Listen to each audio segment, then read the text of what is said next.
Hello there, my name is Bruce Frayne from Breakers Creations, and this is a very, very impromptu stream. I literally gave people about 1.5 minutes to prepare for it. So if you missed the beginning of this one, I do apologize, but the backstory is this. I have repairs to do. I've come down here to do some repairs, and I figured may as well stream it while I'm here. So it's like, boom, boom, boom, boom. Hello to Alex, how are you? Anyone else who might be watching, please jump in and say hello in the chat. I do like to say hello to folks.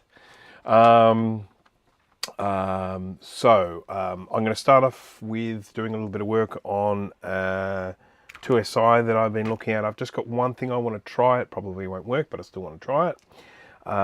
And then if I just give up on that, which I may well do very, very quickly, I will then jump across to, hello Toby, hello Will.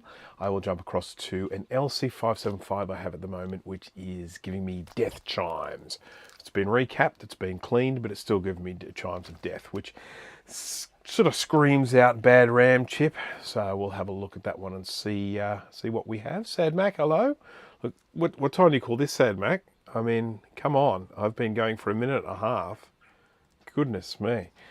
Rob Brown, hello. Jack68K, hello. Hey, everyone.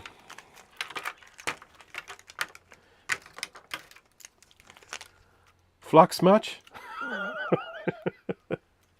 This isn't even all of them. These are the ones that were just on the table at the moment. Oh, actually, here's another one. I've been doing a lot with Flux lately.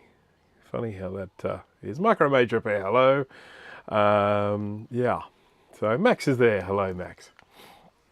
So, here's an interesting thing, Max. I was working on your IIsi the other day, as you saw, and I happened to find a few nasty looking traces around one of the ROM chips.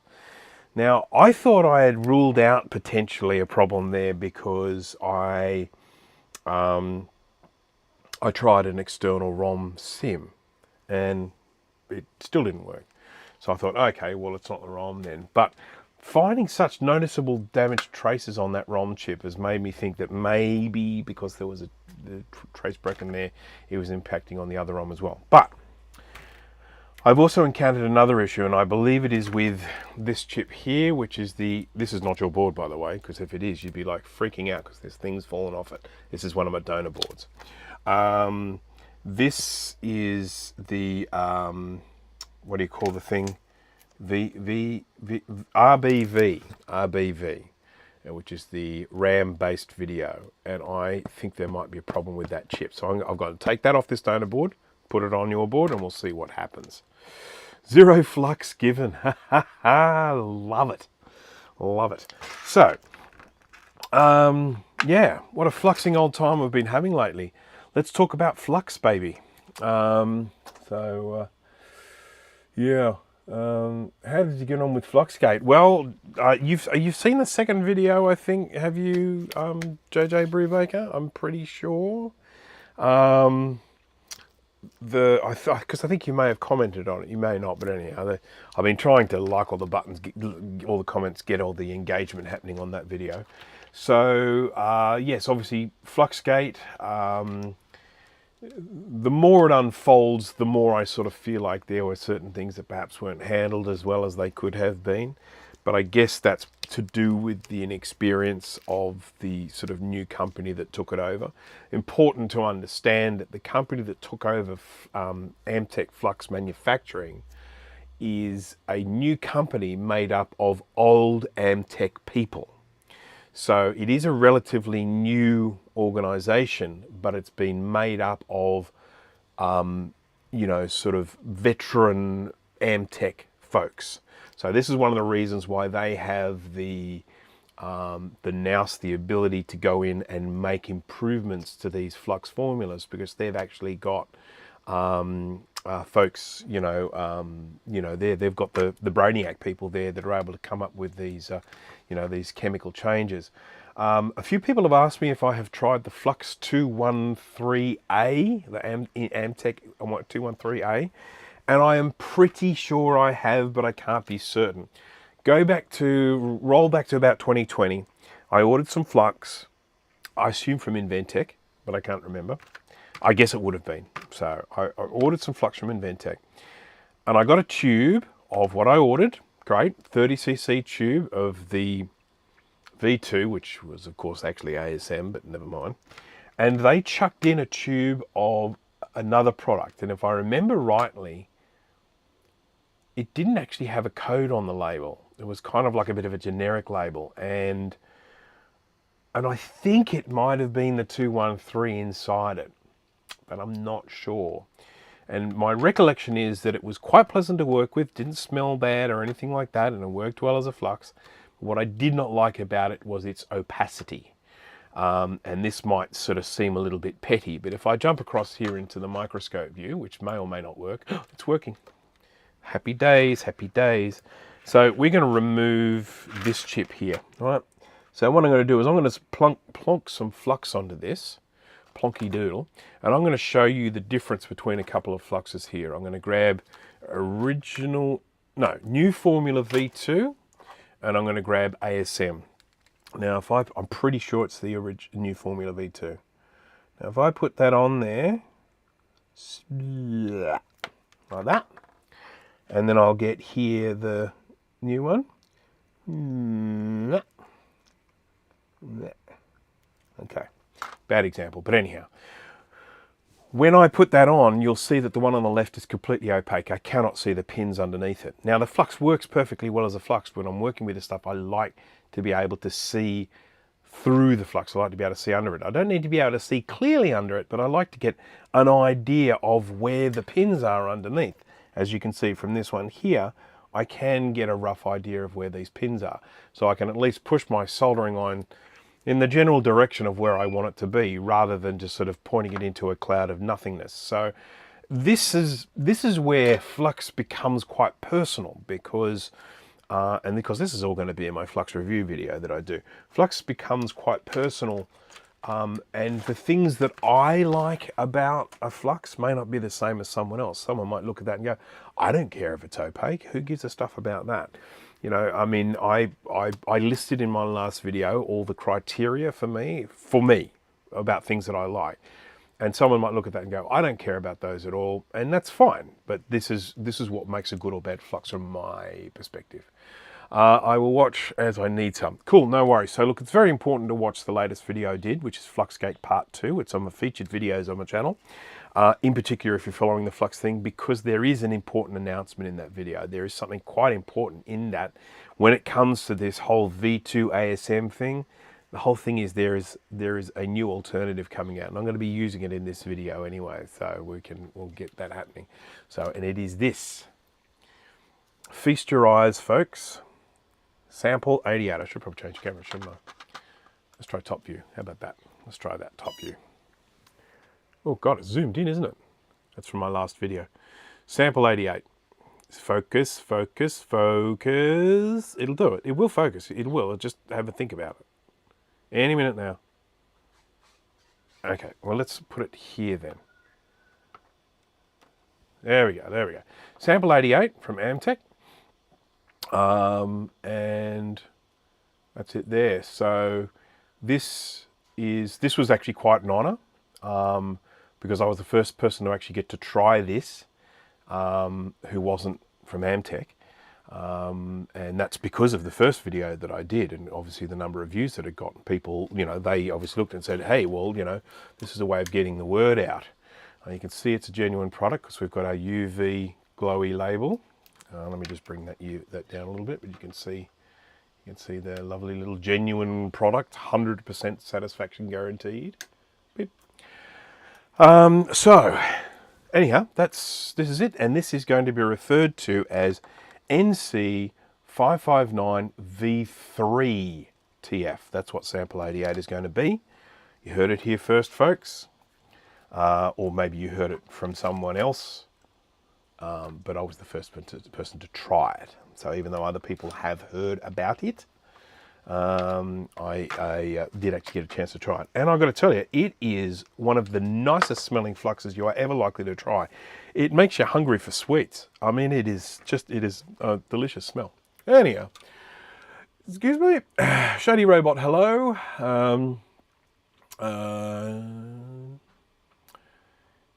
The opaqueness can be surprisingly problematic sometimes, and I would agree with that wholeheartedly. And that was one of the reasons why, when I tried that other flux that they sent me, not this was Inventex sent it to me, not, or it could have been Amazon distribution, I don't know, but someone else sent it to me. It wasn't Amtech, and they sent this for a trial, and that was the thing that I didn't like about it. So I do have a random soldering question. What wattage temp would you recommend through hole soldering be attempting to fix a DC jack? Well, one of the problems with a DC jack is DC jacks typically have lots of plastic on them, so you're going to need to keep that in mind. If you hang the soldering iron around for too long, you're going to melt that plastic. So as much as possible with a DC jack, you want to be as careful as you can. You know, working with any of those sorts of parts that are primarily made out of plastic, a lot of care needs to be taken. I do tend to solder at a very high temperature. I mean, this is the thing I say to people all the time, but that's because I get in and out really quick. And things like the microscope allow me to do that because I've got such clear vision of what I'm doing. I can see the solder, and I can see the solder exactly what it's doing, when it's doing it. And I can just get in there and go with the soldering iron and pull it out, and away we go. And no one is going to recommend that you have your soldering iron set at over 400 degrees C for working with leaded solder. So generally they talk about 350 to 400 is an ideal temperature. But really, the tip with the DC jack, I don't know if you have an opportunity to do some practicing on some other stuff. The tip with the DC jack is you just have to be careful because it's going to have plastic and it will be very easy to melt. Nate is here, hello. And All Things DG, hello, hello. I'm glad everyone could join me with virtually no warning. As I mentioned at the very, very beginning of the stream, I came down here to do some repairs and I thought I may as well stream while I'm doing it. Now, I'm not streaming, I'm chatting. Listen to me, just going on. Right, so what we're going to do, let me just move the camera a little bit because it's zoomed in, which is actually quite good for what I'm doing, but it's a little bit, there we go. Let's try this. So what we're after is we want to get this guy off today. So I am going to get some flux on here because I'm just using the hot air station. I'm not going to use my fancy pants, what do you call it, sample 88 or V2. I'm going to use the original formula V2. Just a reminder, everyone has been bandying the words pine scent around partially because of what my video said, of course. But also because of the original version of the V2 did not have a pine scent. The original version of the V2 had a fairly chemically smell, which they referred to as terpene. This is the updated formula of the V2. So the very first solder that I got was not the updated V2, it was the original V2. And it stinks. This is the one that has a pine scent, which if you ask me, it doesn't smell anything like a pine tree, but you know, I guess you got to call it something, don't you? All right, so a bit of hot air. We're going to get this hot. This is going to take a while because there's a whole lot of chip here. If I had a heating bed, which I actually have on order, and they keep just pushing the date back as to when it's going to be delivered to me. I've been given the option for a refund if I want it, but I don't want the frickin' thing.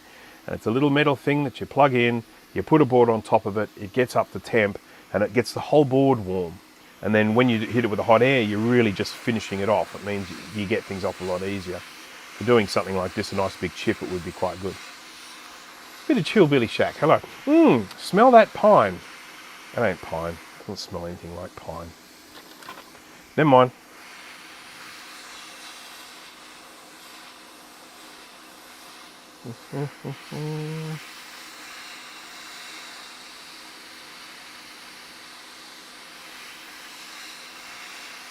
RBV chip. That's what we're looking at. It's the RAM based video. I really needed my fume extractor on. There's smoke going everywhere.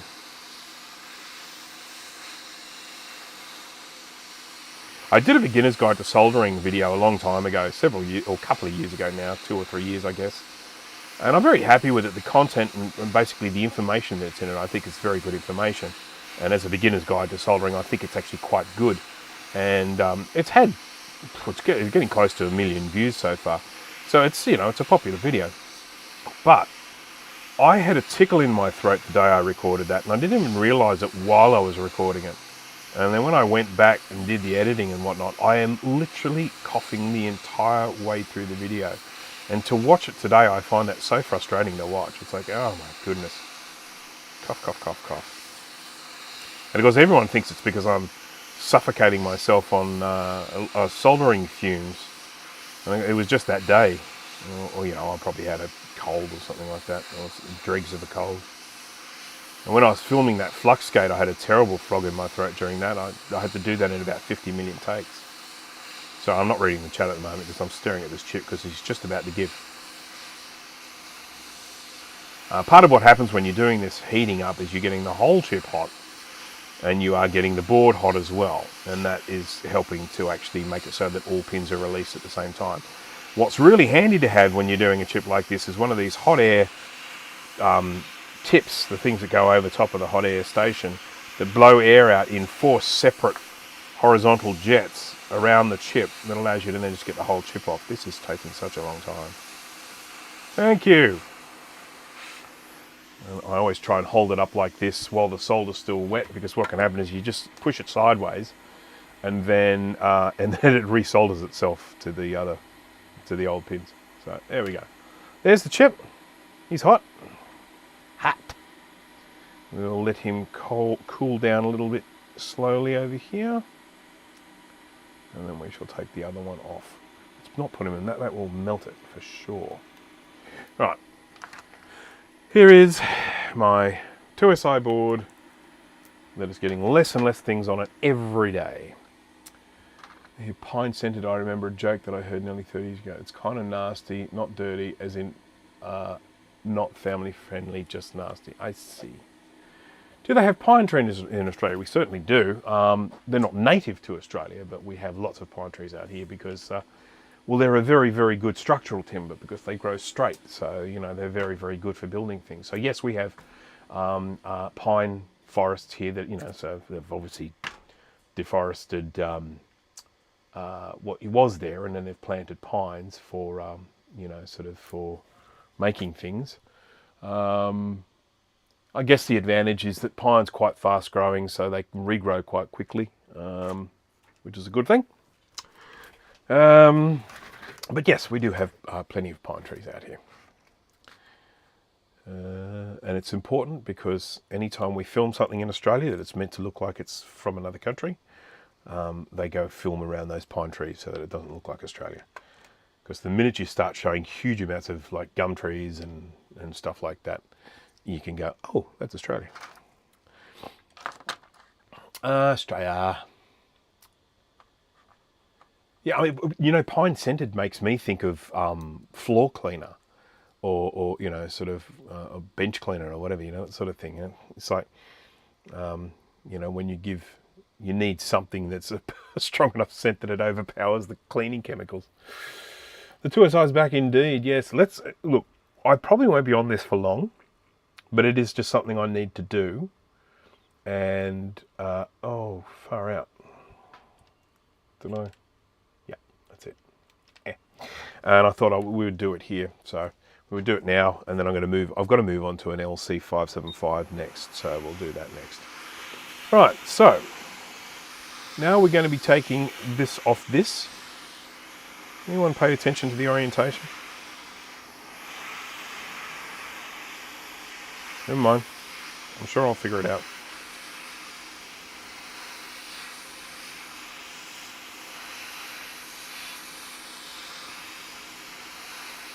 I might have to go back in the video and find out which way the other one was on, because I really didn't pay much attention.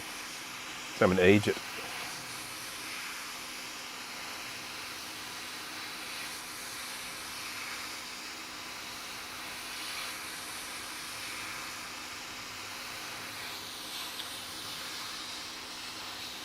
Oh, by the way, hello, Jay.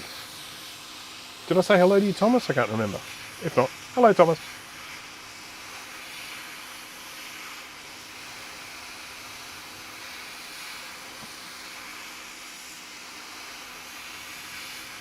I've had some of this stuff with the Flux. I mean, I've copped some, what would you refer to it as, backlash from a few people who basically simply don't believe that this Amtech company that I've been dealing with exists, and they don't believe they're actually making their own fluxes. They think they're just saying they are, and they're going to stick with the flux they're using. And I sort of think to myself, it's interesting that you are quite happy to defend a company that has been deceiving you for the past 4 years. It just sort of seems...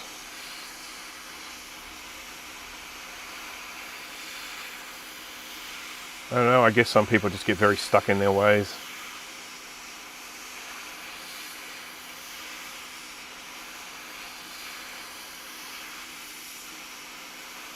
Because one of the other things is that people are often saying that, you know, like Inventec is selling fake flux, and they're not. Inventec are selling a genuine flux formula, a genuine Amtech flux formula.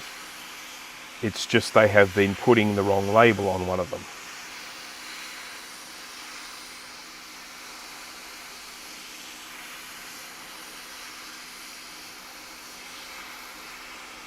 There she goes.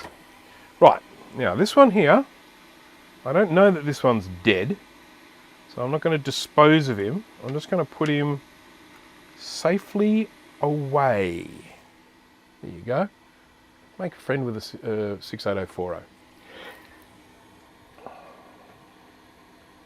Oh yes, everyone like the stream, please. Thank you. Yes. How about I do the smash? Does everyone want to see the smash? Said it. Could you please smash that like button? Oh, it's back on me again. It does that. That video is designed so that... actually, I wonder if you can change that now. The way this is set up is when you do a video, you can set it up to have a particular behavior when it gets to the end of the video. And what I would like it to have is return to the view from before it was clicked, but that's not one of the options, or it certainly wasn't. But they've been making a lot of updates to this software, so it might be now. So, we want to... Jeffrey Boyle, hello. I don't think I've said hello to you, so I'm saying hello now. Pinoclean, yes, that's definitely a pine smell. That stuff does not smell like pine. Pinoclean smells like bloody Pinoclean. Right. Okay, what time is it here at the moment? 1 o'clock. It's around about lunchtime, but I had a very late breakfast, so I probably won't be getting hungry for lunch for a while. May not even have it all. I'm going out for a din-din somewhere. Not really sure where. Something my wife has organised. It's a, I think it's a food festival or something. So it'll probably be street food, which I love. I love street food. I went out to markets last Sunday, and there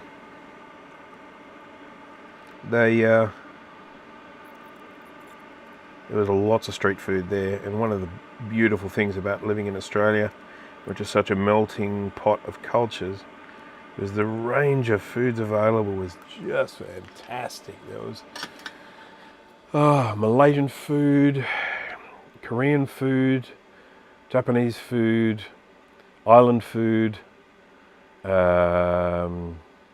Middle Eastern food. Oh man, there was just so many choices there. So yummy.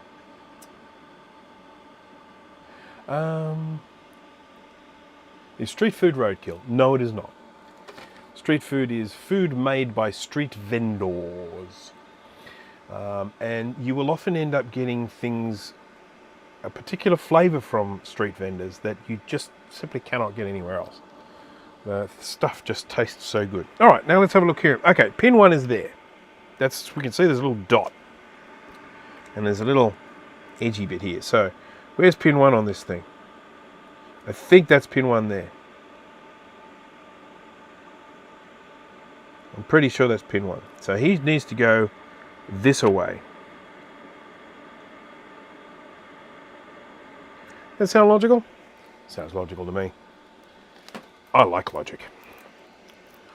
Let's go microscope view now. Now, can you believe there is one person who has not turned up? I'm going to give him grief about it right now.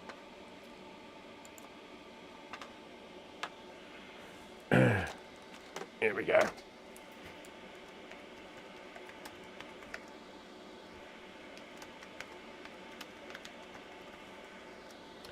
There we go. He's been nagging me to stream all day, and now he's not here. I need to give him some grief about not being here. So some of you may know who I'm referring to. All right, so let's get a little bit of sample 88 onto this. So this is V2 Flux. As you can see, nice and clear, which I like. I like clear. I'm probably using more than I need to here, but you know what? Let's get into it. Okay, so there's my sample 88 or V3 Flux. V3, oopsie. Right, now this is a big chip, so alignment is crucial. And the way I typically do this is I start at one corner, I tack, no, tack, I attack, like this, so that it's stuck down one pin in one corner. You didn't see that, there it is. One pin in one corner stuck down. Then I flop him around, and then I tack from this corner. And then start soldering indiscriminately.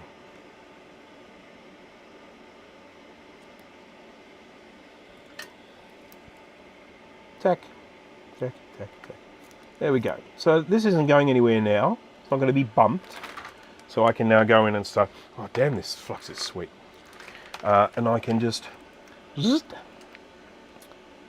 one of the really important things when it comes to fluxing is you got to keep in mind that this stuff is floating around your lungs and whatnot. So just try not to inhale too much of it.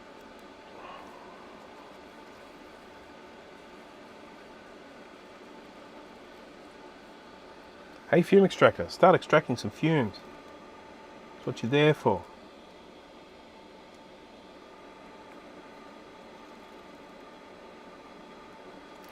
Right, need some more flux here because I'm getting bridges and the flux will make those bridges go away.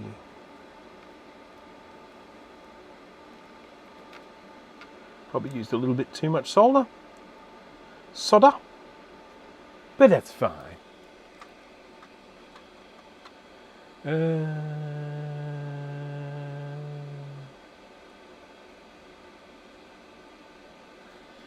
Showman594, hello. Thank you very much for joining today. This is not my normal stream time. So I'm just cleaning these up on the top a bit, they're a bit grubby. This is not my normal stream time. I would normally stream tomorrow or the day after, and I would normally try and stream a little bit earlier in the day, because I do have quite a lot of viewers in the US. I try and stream at a time that is convenient for them. It's not in the middle of their dinner, and it's not when they're asleep or wanting to go to sleep, all that sort of stuff and things and such. Hello, Pigeon. He thought he was getting in unnoticed.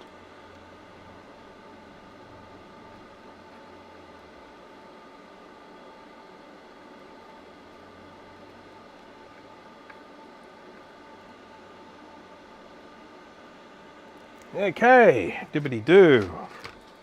10 PM for you, that's not too bad. Those of you that solder and don't have a fume extractor, you can make one out of an old IIfx PSU. Yes, I mean, look, you can use a fan if you want to, as long as it is sucking or blowing the fumes away from you.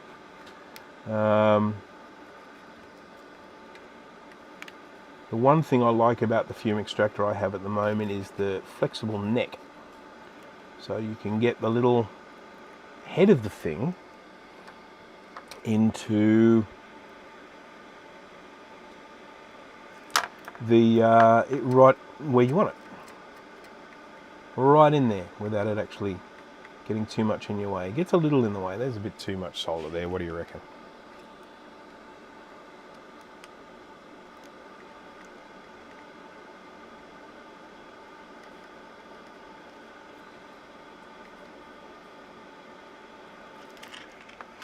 Okie dokie.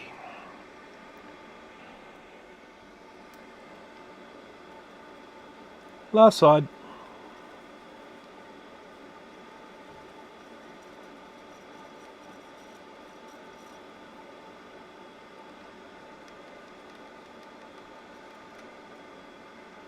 Okay. Jake Janowski, hello. Right. Let's just make sure I haven't gone and bridged anything because, you know, that would be bad.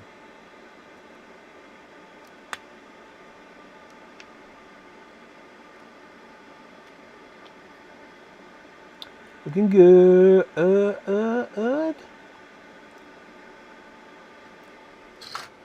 Let's have a look down this way. I want to look this way. There's a nasty little...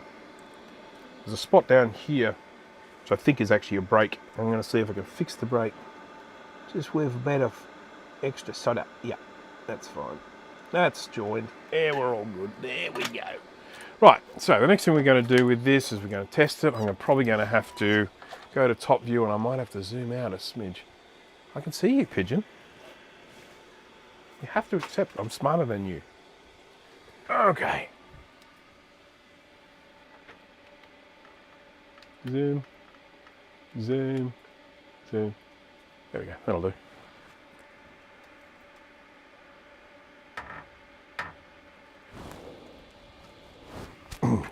See how that goes. Top view.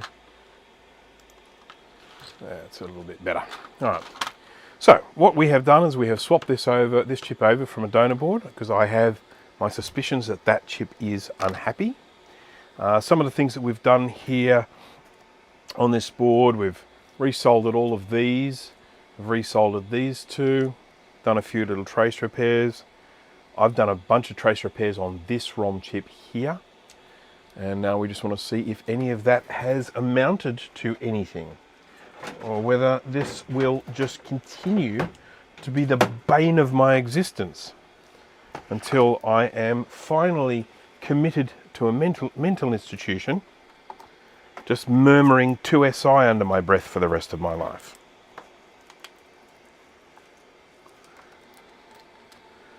Can't be as bad as Steve's 840AV though, eh? Hey, anyone else know about that? Osretro Comp, hello mate, how are you? Do you typically clean up crusty looking solder in vias? That is a fairly loaded question, and for the reason that the short answer is yes. Anything that has like black marks on it, you know that is going to get progressively worse, so I tend to scrape the black off, expose fresh copper, and then do one of two things: either coat it with UV solder mask or coat it with a layer of solder to protect it. Some boards have so much trace rot on them, so much blackening, that you have to really say, well, if I clean every single trace here, it's going to end up costing the owner several $100s for my time.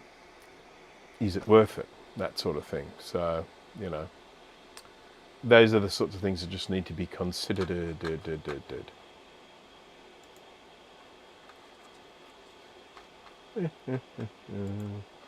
Sorry, just... So short answer is for most, yes, I will. I will tidy up. Joe, hello. Someone is speaking in German. All right.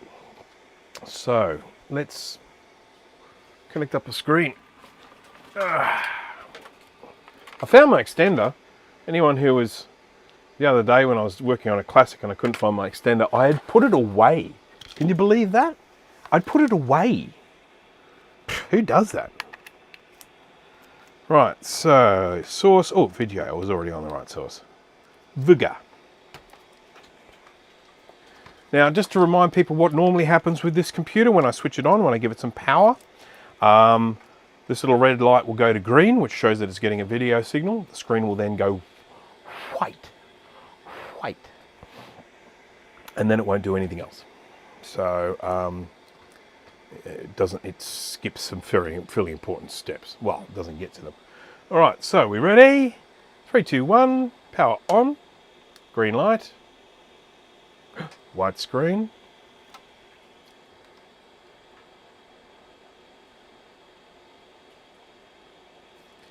Well, we're no worse off.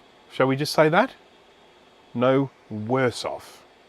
It's definitely not fixed, but we're no worse off. We're still where we were before, which is the white screen. And that's the old IIsi issue. So what I'm probably going to do next is I'm going to have a look at that second ROM chip, because the first ROM chip had all sorts of untold unpleasantness under it. So the second one may as well. So let's grab the second ROM chip, we'll whip it off, have a look at those traces, and then if that still doesn't fix it, I'm then going to put this to one side before it sends me crazy, and then we'll look at something else. We'll look at LC575. So anyhow, there's a white screen. If you are looking for a white screen, if you are after a white screen, if a white screen was what you desired, then this was the right live stream for you, wasn't it?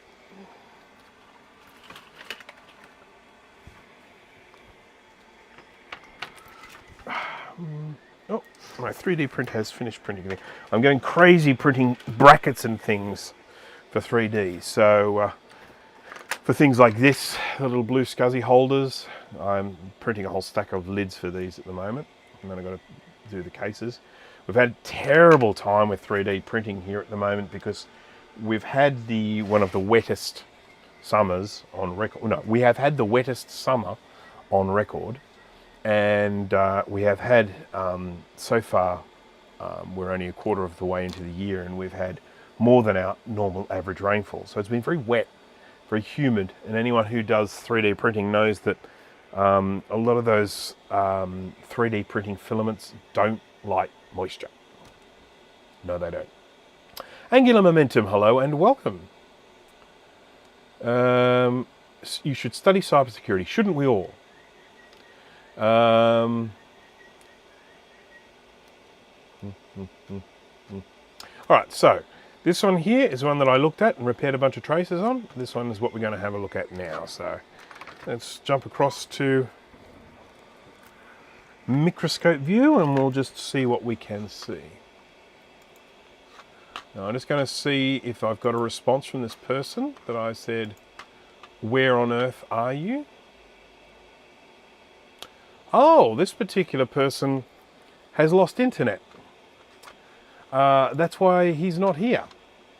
He was nagging me to stream and then a windstorm hit the area and now he has no interweb, so that's why he's not here watching the stream. So I can't really pay him out too much because I'm sure he's quite disappointed.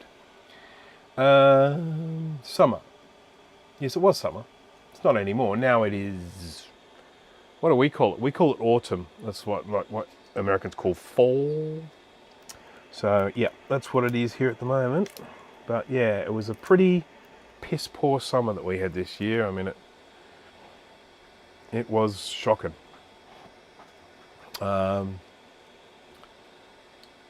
just a reminder, Keith, that the seasons are reversed in the Southern Hemisphere. So, alrighty. Now, let's whip this guy off and see what we can see. The main area that these have problems with is, and I was mentioning this when I was streaming this before, is the join between the pad and the trace. There's a little dip and often corrosion gets in there and then they stop being conductive. So let's whip this guy off.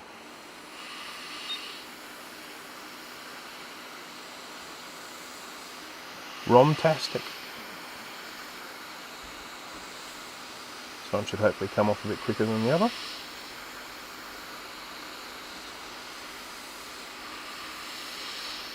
But we definitely got robbed of a summer this year.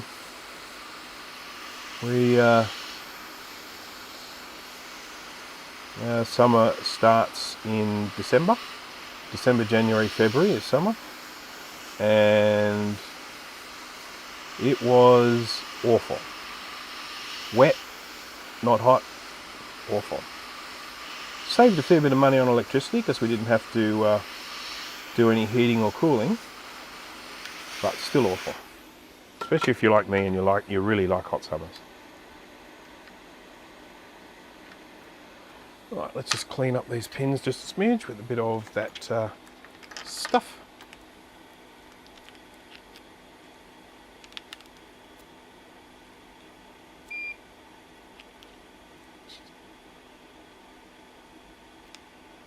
Internet went out during a final exam. Oh dear. Ruggers Customs, hello. If anyone is actually watching and this is the first time you've seen one of my live streams, please feel free to jump on and say hello.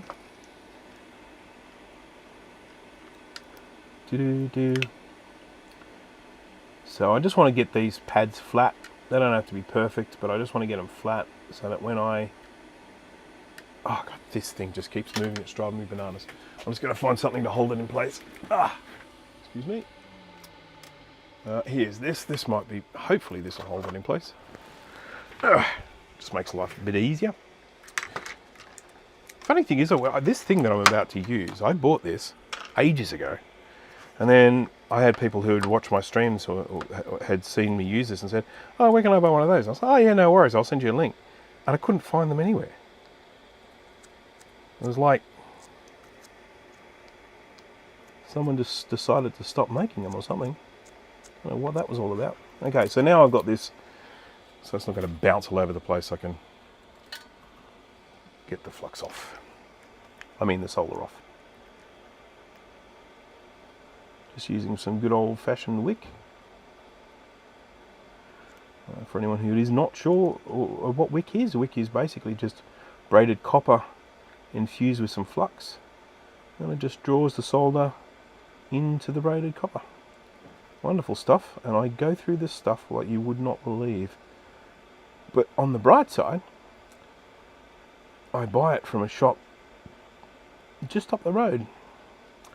So I don't need, it's not one of those things that I need to make sure I've got, I mean I've always got three or four spools here, but I don't have to be super careful about remembering to buy it, because if I suddenly run out, I just hop into the car and drive up the road and grab some.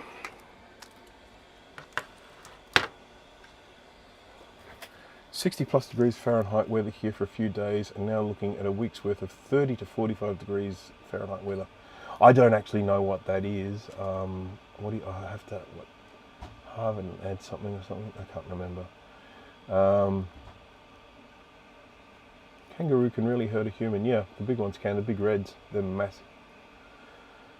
I know, I put it this way, I know that 100 Fahrenheit is bloody hot.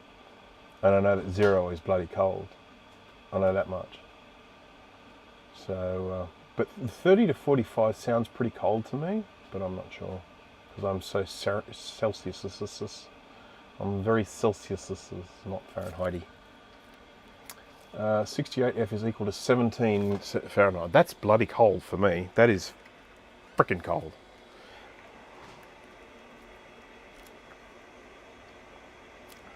Don't like the sound of that at all. Anything under 20, I'm not happy. Celsius, that is.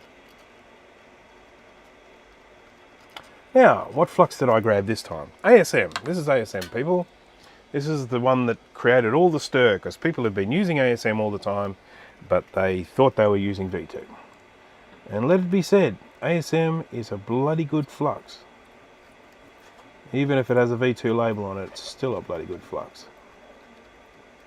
I've done this all arse backwards. I don't normally do it this way. I mean, it worked. It worked out in the end, but I did it wrong.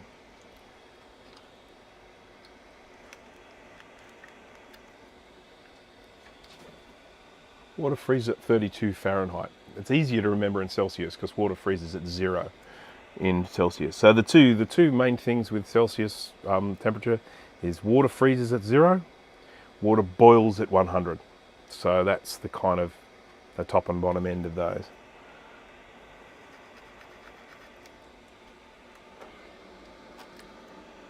That's at sea level, of course, because water boils at different temperatures depending on the air pressure. If you're up on the top of a mountain, water will boil at a much lower temperature. So when you put your potatoes in the water, they take ages to cook because the water's not even that hot. That's when pressure cookers come in handy, because you can then get the water to boil at a higher temperature.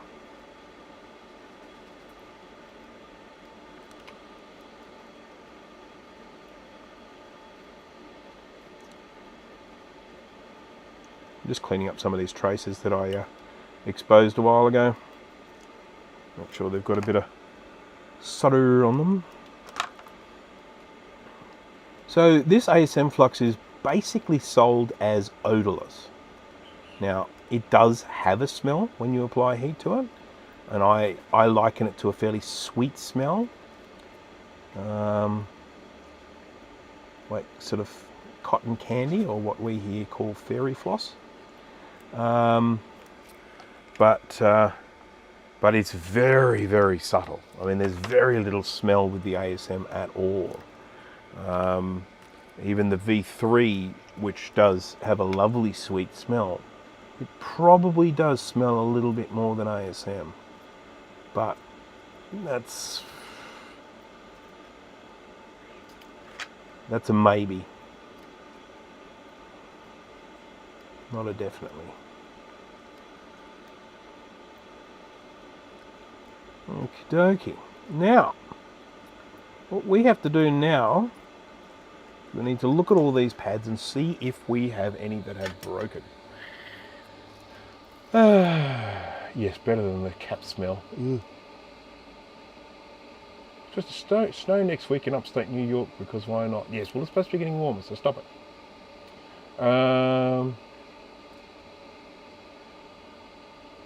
Yes, Celsius has not been particularly welcomed into the US. I can tell you a lot of people do use it. It's used in the scientific community. They primarily use Kelvin, because it's the same scale, as in the difference from 1 degree to the next is the same, but Kelvin starts at absolute 0 rather than starting at freezing point. Metrication has been used in the scientific community in the US for quite some time. It just hasn't rolled out into the general public. We changed over here in Australia in 1966. So prior to 1966, we were using feet and inches, and then after that, we've gone to millimeters, centimeters, Celsius, milliliters, all that sort of stuff. So, kilometers. Did I say that? Kilometers. All right. Where's? Come on. Who's stolen it? Here it is. Oops.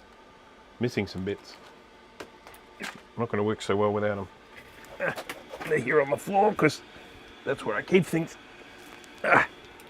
Oh no. Oh, there we go. Okay.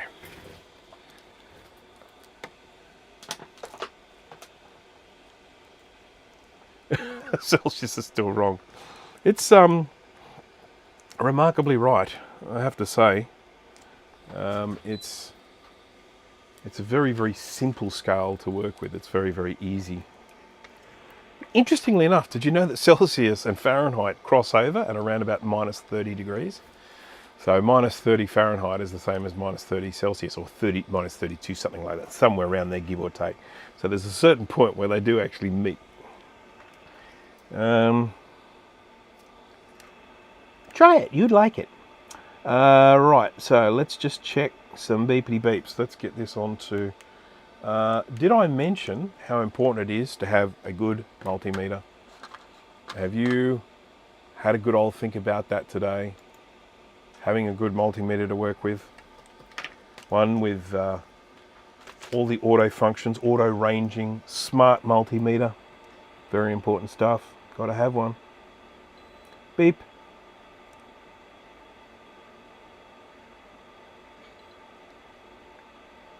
These ones look fine. Let's just zoom in and look and find any that look a bit sus. So this one's got a lump, but I think he'll be fine. Yep, that's fine, fine, fine, fine. Yep, that's fine, fine, fine, fine. That one's got a little notch in it. Let's have a look. Oh, he's good. He's good. He's good. He's Ebenezer good. He's good. He's good. Some of these ones looked a little bit dicey. Of course, some of them may not have worked, and me just adding all this extra solder might have helped.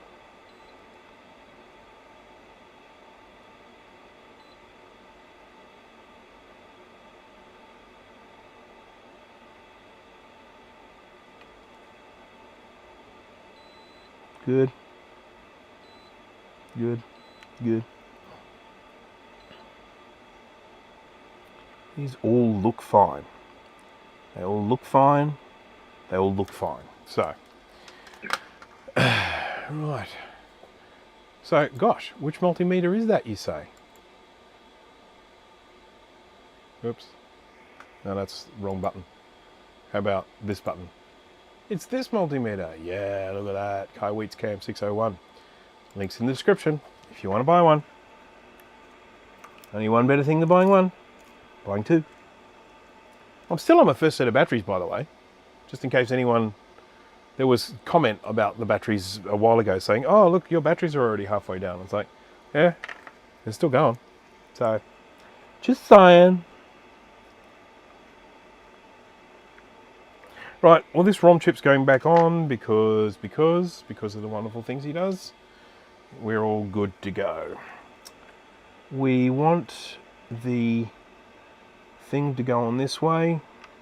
He has a pointy, another pointy, another pointy, and a flatty.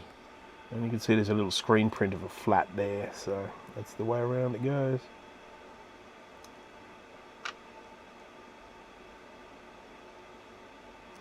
One thing I will say, when you have a bit of old flux hanging around, it gets a bit sticky. It's great for getting these chips into place. It works as like a temporary adhesive.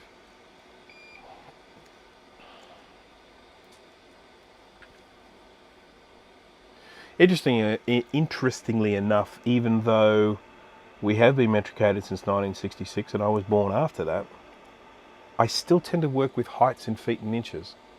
It was just how we were just raised. Always talk about height and feet in inches. So when someone says, oh, this person is, 170 centimeters tall, I go, what's that? I mean, I know how long 170 centimeters is, but I find I have a hard time relating that to the height of a person. I was just thinking the other day about Clint Eastwood. Bear with me. This is a stretch. It's a bit of a thread, the thread going from one thinking to the other. Clint Eastwood, as we know, famous star and director, has been in, has been in lots and lots of movies, all the spaghetti westerns, and then directed his own stuff and all those sorts of things. 6'4" the guy is. Pretty tall. It's obviously one of the things that's helped his movie career. That's all great.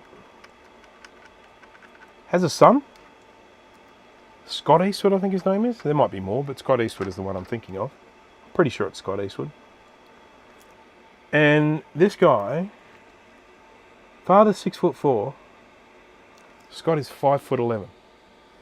He's 5 inches shorter than his father. Wouldn't you just feel robbed? You'd just be like, come on.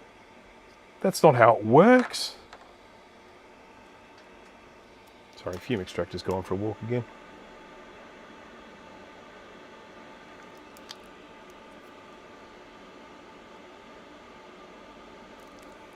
I mean, Scott Eastwood looks like his father. His face is very, very similar to when Clint Eastwood was young, that is.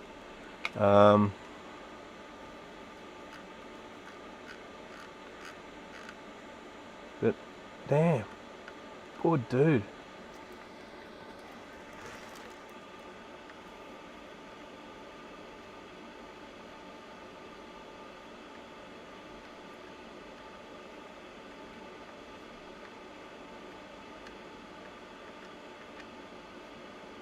I mean, look, I know height isn't everything, but you know.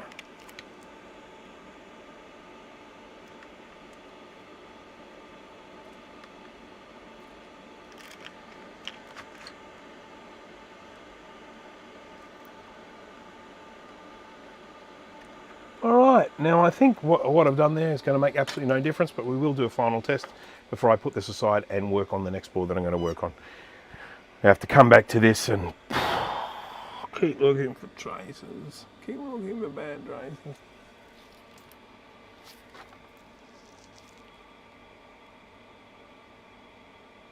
Enzo, have I said hello to you? If not, hello.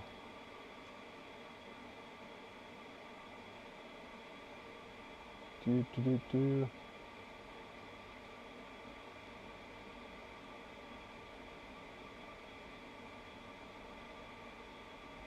25 centimeters smaller than your brother. Wow, Nicholas, you must feel robbed.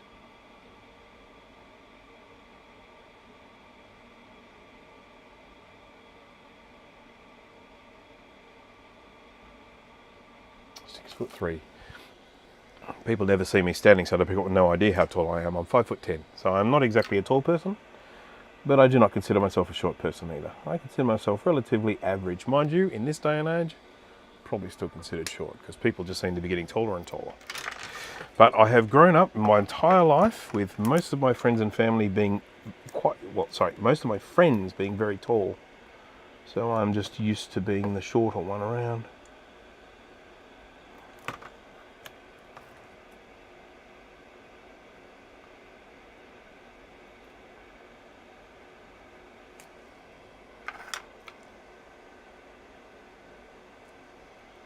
Right.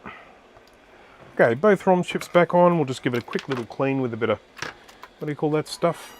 Isopropyl alcohol.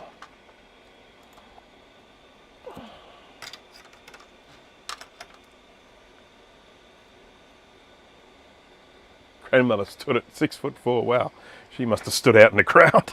Gosh, I used to work with a 6'5" woman many years ago now. Spectacular looking woman. I felt sorry for her because I mean she was so tall that she used to lie about her height. She would tell people she's 6'3". She wasn't. She was freaking huge. And she, yeah, I mean, like there was a couple of times where, because we worked in the same office, obviously, and we'd both catch the train home. So not always, but on some days when we both left at the same time, we would walk to the train station together. And when you're walking next to a woman of that height, especially because she was quite attractive as well, man, the looks that woman would get. I mean, everywhere she went.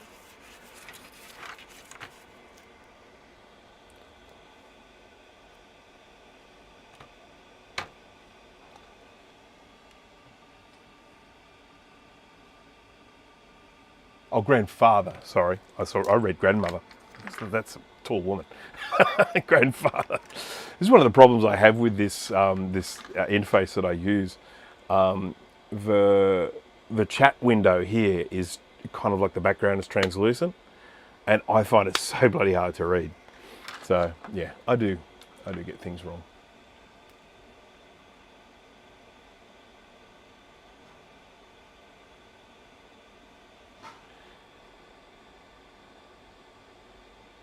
You missed an hour of this. Sorry, Ezekiel. I didn't give much warning. It's a little bit mean of me, I know. But I basically just came down here to do some repairs, and I got nagged by this chap here, Jay from the House of Moth. Welcome. I assume your internet is working again. I got nagged by Jay to live stream, so I thought, well, if I'm down here doing repairs, I may as well live stream. You know, take that opportunity. So just demonstrating once again for everyone. UV tracer in the Flux. It looks really cool. I love it. Wee. Some of these aren't glowing because some of them I've actually done with the old V2, which doesn't have UV tracer. But, you know, look at this. Got some Flux on this. Wee, glow. It's cool. Okay. Right, let's test this, shall we? Yes, we shall.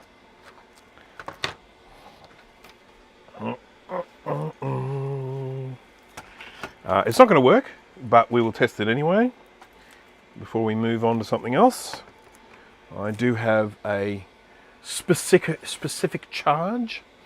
I have someone who sent a board to me quite some time ago, and I really need to...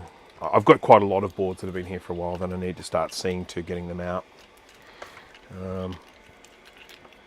Okay, so both we've had some trace repairs on one of the ROM chips. We've just cleaned up that ROM chip. We have replaced the RBV chip, repaired a few other damage traces here and there. We have resoldered some of these memory chip thingies, which I don't think were ever part of the problem, but that's another story. And we're just going to see what happens when we switch it on. So we get to the green light, we get it. Oh! It likes to surprise me every now and again by just throwing up something completely different. What am I supposed to make of that?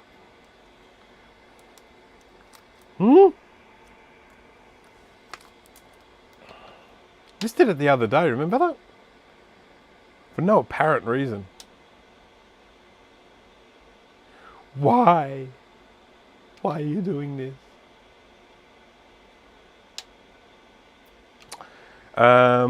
Is it because... I don't know, are we going to blame it on the sunshine? Are we going to blame it on the moonlight? I suppose we could blame it on the good times. Probably make more sense to blame it on the boogie though.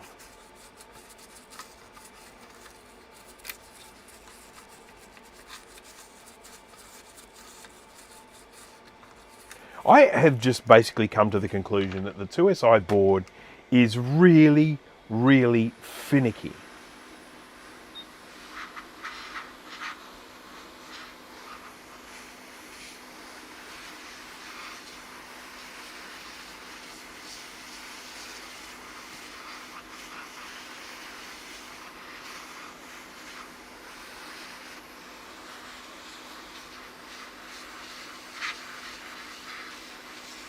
And so the IIsi is totally off my guest list.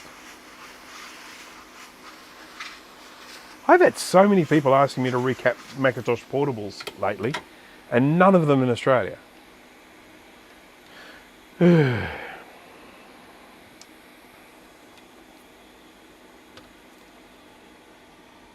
Gerard, hello. I don't think I've said hello to you. Dark Winter, I haven't said hello to you either. Yeah. It's okay that it doesn't have any memory in it. This one has one board, 1 megabyte on board right here. It's not much memory. I mean, you can't even boot into System 7.1 on it, but it's enough memory for at least to just be able to get an initial boot. So.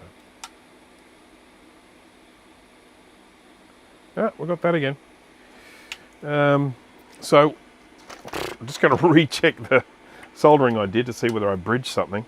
Because, I mean, I really didn't do much. Just took a chip off and put it back on again. IIsi sucks. Great thing about the IIsi is when they work. They're a nice little computer. When they don't work, I hate them.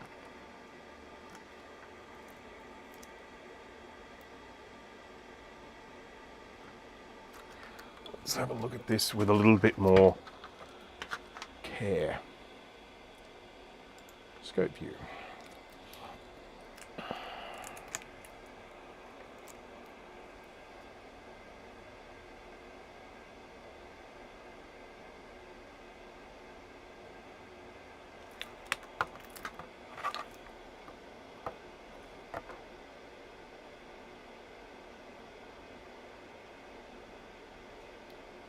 Nothing looking bridgy there.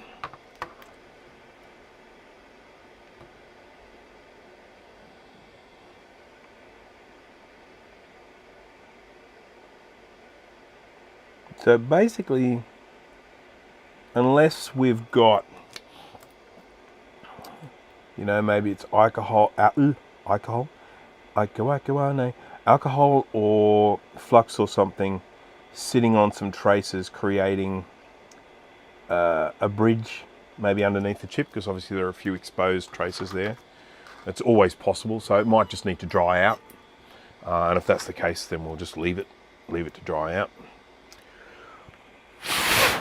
or ultrasonically clean it. But either way, I'm not doing any more on it today. So there's a 2SI. It goes back into the pain in the arse pile. There we go. There's the pain in the arse pile. And now we're going to have a look at an LC575. Now I have to find it because it's in here somewhere.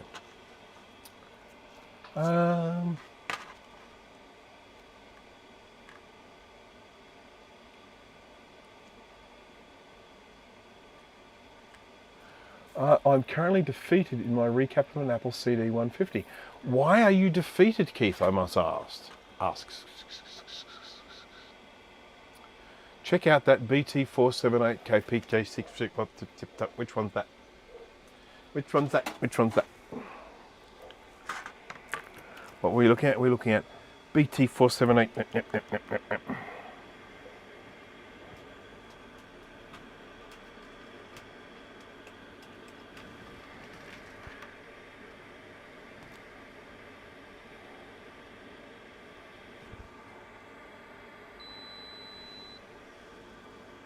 I'm looking. There it is. I see it. Now, why do you want me to check that out? I will check it out, but I'm curious as to what it is about it you like about it. Now, I've got an exposed trace over here, which I exposed because it was yucky. Just there, coming out of there.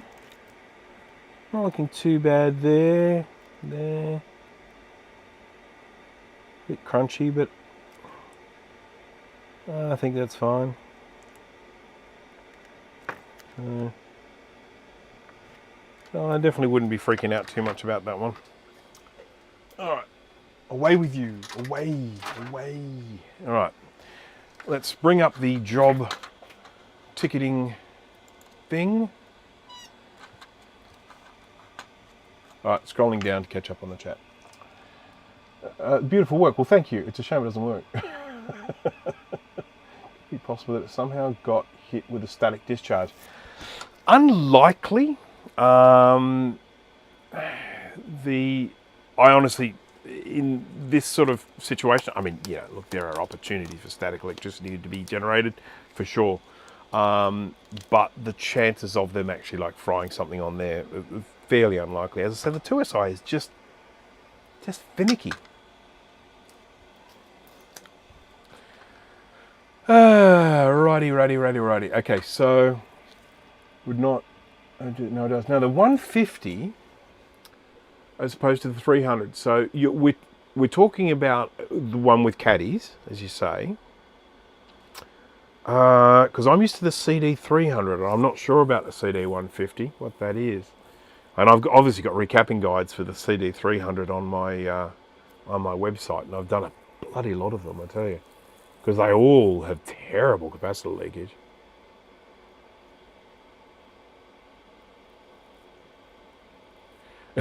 Ezekiel, you just reminded me in case I've forgotten it, are you? To anyone who's watching that doesn't know, I have a lot of trouble remembering what ESR stands for. We came up with some great alternatives, but yeah, equivalent series resistance is what we're after. It is still in here, thankfully. I'm pretty sure that one's with me forever now, unless I learn something else, and that one just, yeah, something comes in this ear and that one just plops out, that one. So let's bring up some interwebs. Let's have a look, see here.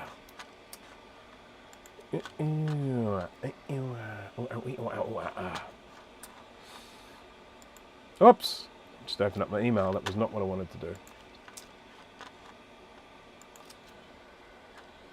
Well, maybe I did. I just saw something there. Oh, no. Oh, that's ancient. Ancient email. I just saw something that came up that said invoice, and I thought, oh. Usually when people send me something saying invoice, they're not invoicing me. They're asking me to invoice them. And when people are asking me to invoice them, I like to try and oblige. So, keyboard. I have a keyboard. Here it is.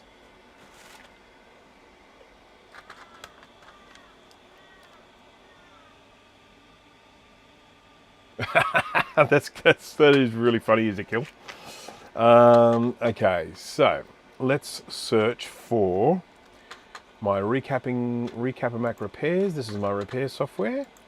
I can't show it to you because it has some personal information here. But I'm going to look up 575. And we're going to look up this one here, which is problems. This is the one here. Let's look him up. And okay, so this one, oh, this is a nice one. Nice. All right, so let's see if we can find this board. Just going to, we've got serial number, no, it's job number. Okay, 1XA is the end of the serial number, and the job number is 130. So, is it one that's just sitting here because I've worked on it recently? Or is it one that's been filed away for working on later? I will check that. It's not that. It's not that. It's not that. It's not that. It's not that. Whoopsie. That's not a good place for it. You can stay there. I'm going to have a look in my special filey place. I need so much more space for storing these things. That's not it. What is that? Is that that's a Color Classic 2 or a 550 or a 520 or something. Alright, so going to go look in the filey place. What did I say the job number was? Equivalent series resistance. That was it, wasn't it? There you go, 130. Alright, back in a sec. I'm not going far. I'll still be audible. I just won't be able to read your chats and you won't be able to see me. No, sir. Okay, let's have a look here and see what we can see. Not that.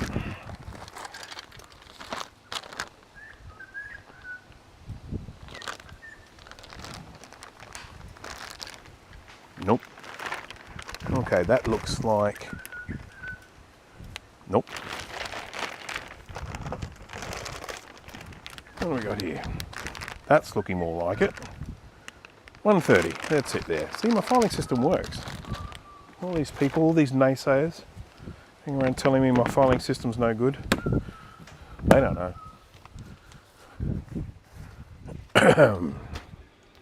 They don't know. Whoopsie. Right, so problem, fault with this board. Let's have a look and see what we can see.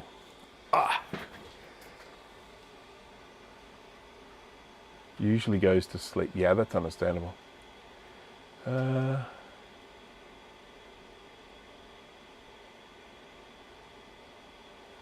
Just walked by the computer. Guy that you say tells you to buy more toys.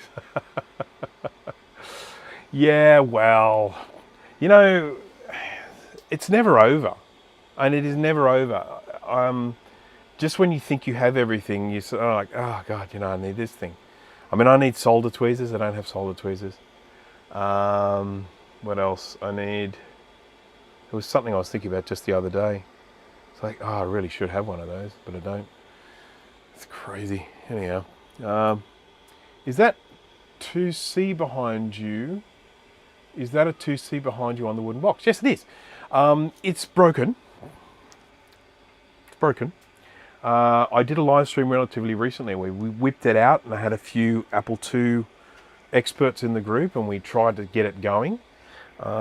We didn't have any luck, but we are going to probably try again. I'll probably do another live stream in the future and I'll tee it up with all my Apple II friends.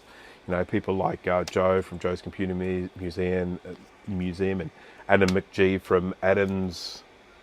What's his new channel called? Can everyone remember what Adam's new channel is called? My apologies, Adam. Just get all them on there to sort of help me out. The only downside is I am missing from this the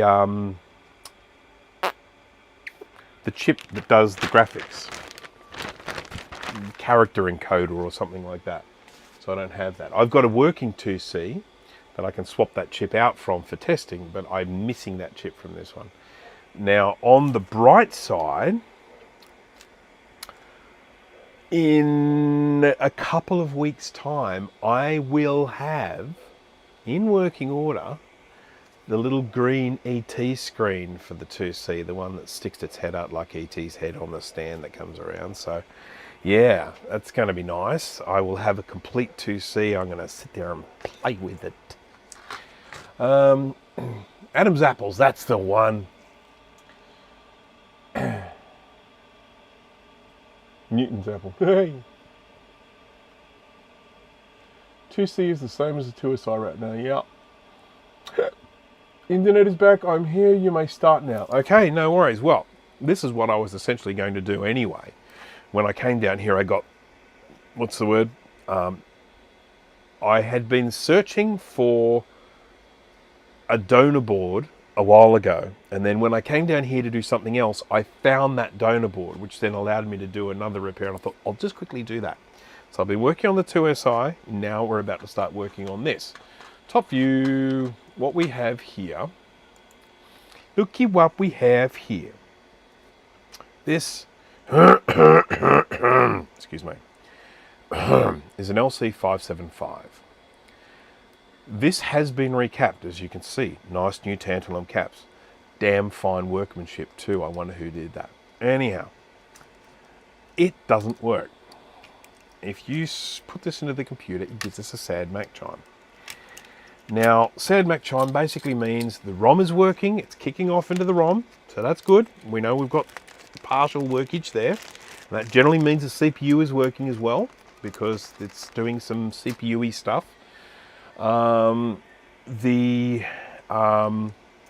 It probably means the fault is in the RAM chip somewhere. Now, I don't think I have a schematic for this, so there are a few things I have spare of, and I'm hoping that I can find some similar RAM chips on some of my donor boards, but we'll have to have a bit of a hunt for that. They are HY5, oh, you can't see that. They are HY514400A. Now, this is probably some sort of controller-y type thing. I don't know, is it going to the RAM? Let's have a look. Try and figure out where the RAM's going. RAM's going down there. There. And down there. And there.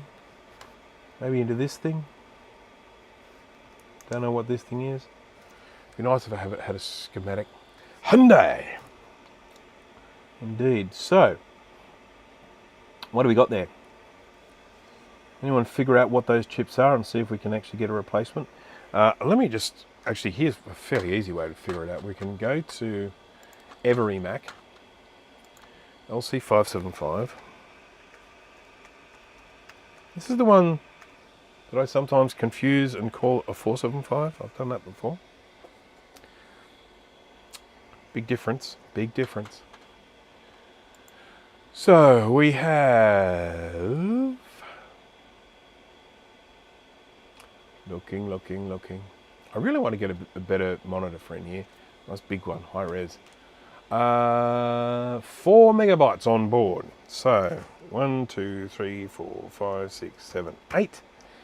That means that each 2 chips is 1, 2, 3, 4. So 1 chip is 512K. Someone's probably already figured that out. Whoops. Whoopsie. I nearly banned someone by accident. Sorry, nobody got banned, but I nearly did it by accident. So, what have we got that might, what else has 4 megabytes on board? Because they'll probably have the same chips. What else has 4 megabytes on board RAM? What about something like a 475? I've got heaps of 475 bits. Let's have a look at a 475. 475.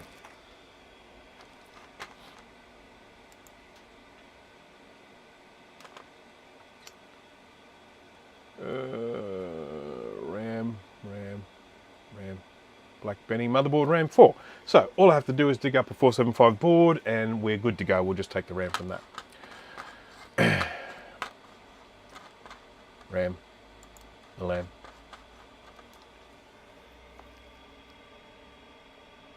What?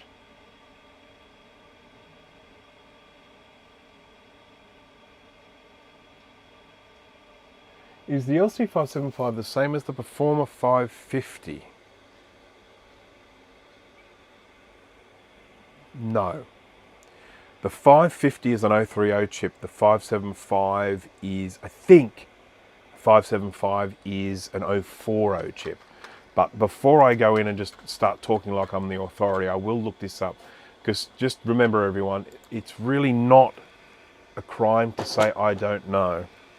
But I'm pretty sure the 550 is essentially like a souped up color classic with a bigger screen.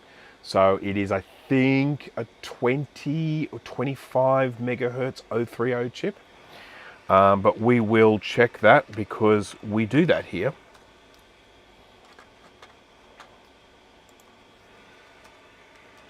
Every Mac.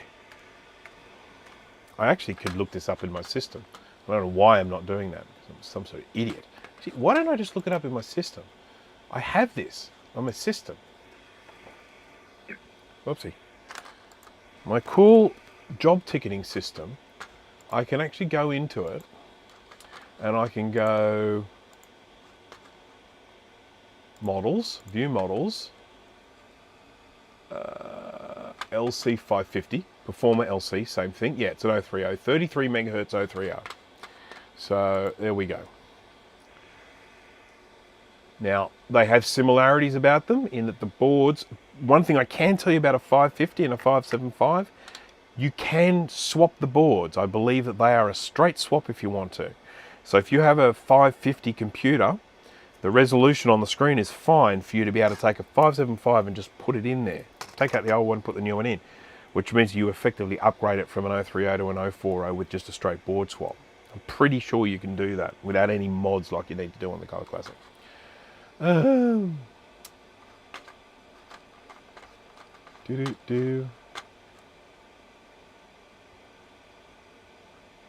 Right, okay, so let's go and hunt down one of these 040s, one of these LC475s. There's one, right there. I have lots of 475 donor boards. People just like to give them to me. Let's grab this one.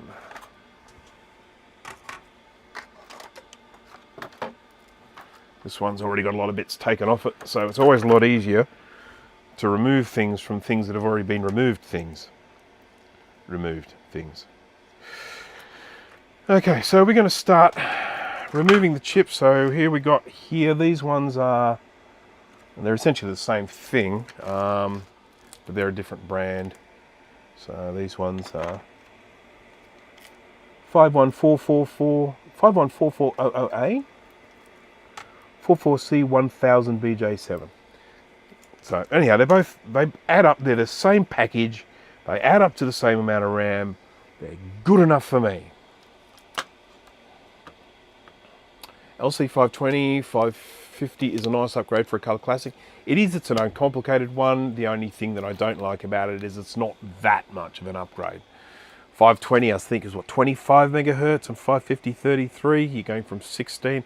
Yeah, I guess, yeah, it's a speed increase, I guess. But the difference between the 030 and the 040 is breathtaking. You know, in terms of, if you're a Color Classic user and you're working away and then you stick that 040 chip in there, shebang-a-bang. Hurrah, gabulla-ba-ba. All right. Now, it would be remiss of me not to plug it in, and we'll demonstrate what the problem is before we go anywhere. I should probably switch this camera on so we can do the side view thing. You want to do that now? Wait a second. Just got to shuffle a few things around so that I can do everything that I need doing.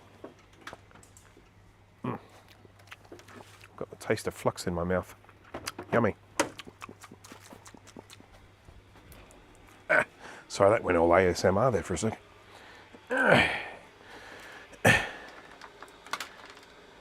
Where are we? ASM Flux. ASMR Flux. Now, this is my Color Classic, which is actually really dirty at the moment. It's been sitting in a spot getting very, very dirty, which I'm not happy about, but it's only one clean away from not being dirty.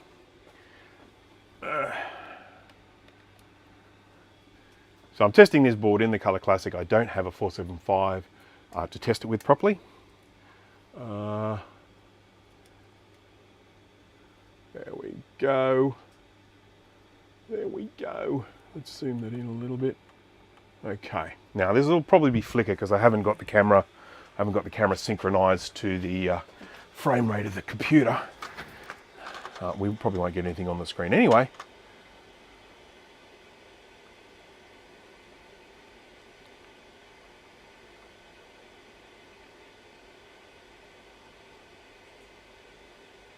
Why there are absolutely no Classic or Classic 2 boards for sale? Well, as it turns out, I do have a couple of spares. A long time ago, a very long time ago, an eBay lot came up for, it was 4 or 6, I think it might have been 6 Classic boards, some Classic 2, all broken, every single one of them. And it came up as a lot sale on eBay for pretty cheap, so I just bought the lot and I repaired them all. So I have sold a few. I think I still have some left, and of course when it comes to the original Classic, I've got a few because I've been making I've been making new ones from the old ones. But I might still have a Classic 2 board for sale somewhere. I'm not sure, but yeah, I mean, God, there's so. I mean, I just about every recapping job I do these days is a Classic or a Classic 2. They're so darn popular.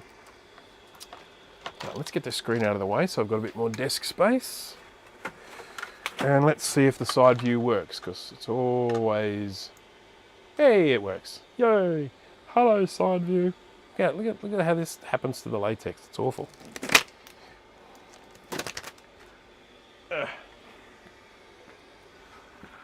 I tend to use latex over the nitrile gloves. I know the nitrile is better in so many ways, but I have great big chubby hands, and the nitrile gloves, you can't buy them with any powder inside them, so I have a lot of trouble getting my hands in them. These are actually powdered, so I can usually get these on a lot easier.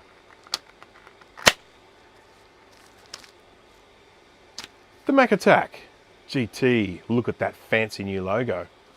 Hey? Hey? Smashing. What are you doing up so late? It's got to be what is it, 10? It's got to be midnight over there now, isn't it? Sean here as well. Hello. Everyone's rocking up. How everyone doing?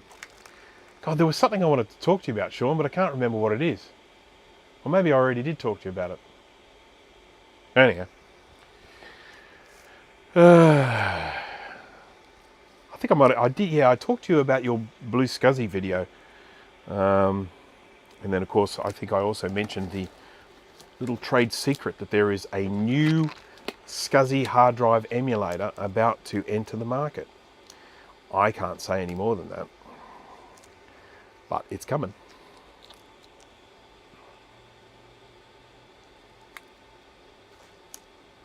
And I'll have them for sale in about a week's time.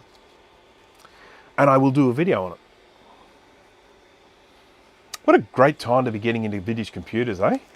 All this fantastic stuff happening. You know, you got people like, is it pronounced Bol or Bol, the guy who does all of the work with the SE30. Amazing stuff there. And you got Kai doing all the stuff with the SE and the Classic, and people making new accelerators and adapters, and you know, I mean, this idea. I mean, now we're basically ending up in a situation where we'll have like VGA output adapters for things like Mac Plus and SE. So, you know, if people want to get rid of the old black and white CRT and replace it with like a liquid crystal, or have a video out or something like that, and can run that little screen, you know, in VGA, it's fantastic. It's just great. I hope it doesn't hurt the Blue SCSI. No, look, I don't think it'll hurt the Blue SCSI at all. Blue SCSI is and always will be, I think probably, I could be wrong, but I think it will always be the cheapest option available because of the way that it's made using a very, very inexpensive Blue Pill development board. So you know, if you were wanting to make one of those yourself, and so let's say you wanted to make a few, let's say you're a vintage computer person and you've got a whole stack of computers and you want to put replacement drives into all of them. and you go out and you buy all the components yourself and you go and build it, you can build these blue SCSIs for yourself for such a small amount of money. You know, so I think blue SCSI will always have that edge. New thing about the blue SCSI, just in case anyone isn't aware of this, I think I'm allowed to announce it. I'm pretty sure. Yeah, I am. I'm sure I am, because I'm pretty sure it's public. Just in case anyone is not aware, the very latest firmware update, it now allows you to update firmware via USB using a little USB tool. It's so nifty the way it works. Now, it works on Homebrew, so anyone who has not heard of Homebrew, it's a thing that you load into the terminal, so it's like a Linux type thing. And I mean, I've got Homebrew installed on everything. I'm pretty sure Sean would know what Homebrew is, but he may not use it because Sean likes to do things the hard way. But once you have Homebrew installed, there are a whole series of like applications that allow you to install them really easily using the Homebrew framework. And what there is now is there's a blue SCSI updater. It's a file that you double click, launches into the terminal. It connects to a blue SCSI server. You can then press a button. You can say update a blue SCSI. You plug the blue SCSI into USB, and it just downloads the latest firmware and updates it, and then you unplug it and away you go, instead of having to go down the path of using a little ST-Link updater. Now, this only works if you are using the very latest firmware, and so anyone who has bought a blue SCSI since, I think, probably about what is it now? Probably about a week ago, probably. Anyone who has bought a blue SCSI from then on should get it with the latest firmware. So just letting you know, blue SCSI is continuing to evolve. But yeah, so this new one that's coming out, I don't think it's going to injure blue SCSI that much, because it's not going to come in at the same price point. It's a more, I want to say this without causing offense to anyone involved in the blue SCSI, this new one is probably a more polished product. And it is definitely faster as well. It's faster than blue SCSI. So anyhow, I will be doing a video on that fairly soon, and of course they'll be up for sale as well for people who want to give them a try in Australia. Hello Adam, welcome. Vegemite SCSI. No, I didn't make it. It's not an Australian Veget. I came up with a name today. Dibadoo SCSI. Yeah, I like that one. Yes, I was just talking about you before, Adam. I was saying that I am going to schedule a live stream at some stage where we attempt to actually get this Apple IIc behind me working good and proper. So, and I need all of my Apple II brethren with me at the time to help talk me through it. I just want to mention something. The other day, someone was on a Facebook who had done some work on their Color Classic, and they had forgotten to attach this thing back to this, and that can do, for what appears to be a relatively harmless looking cable, forgetting to connect this can actually cause a huge amount of damage, in particular if this cable is left dangling down here somewhere, because you will end up with massive amounts of voltage zapping across from that. So just forewarning everyone, make sure you connect that. If you're ever in a situation where you're removing this analog board and putting one back in again, I have a video on the subject. Watch the video, learn how to do it so that you don't potentially damage anything. So anyhow, I need a new SCSI drive replacement for my Quadra 700. Aren't they good things, the 700? SCSI IIsd, and it seems to be bad. Oh, that's no good. Look, I've never really come across a SCSI IIsd that I haven't been able to sort out. Now, if you want to send it to me, I can see if I can fix it. The main problem with SCSI IIsds at the moment is the monumental chip shortage. They use a chip made by like Cypress Semiconductor or whatever they're called, and it's a programmable system on a chip, and all sold out everywhere in the world. You cannot get them, and they're talking about June or July that they might have some more. I wouldn't be betting my house on it. So that's one of the big problems with SCSI IIsd. I built one the other day that I promised to a friend, but I basically can't sell the hand-assembled ones anymore because I don't have any chips. No chips. No chips. CRTs don't need ground, change my mind. Yeah, all you need to do is after you break it, you just whack an LCD in there. That's what you do, isn't it, Jay? I think that's the solution. We all know that. Oh, look at this. It's got a color classic inside. And this is not mine. This is a customer's board that I believe I repaired. So that's great. Thankfully, I can read the serial number, so I'll be able to match it up with the job. Let's get this LC575, pop it in here, power it up, see what it does, see if it makes a noise, have a good time, sing a sea shanty. Okay.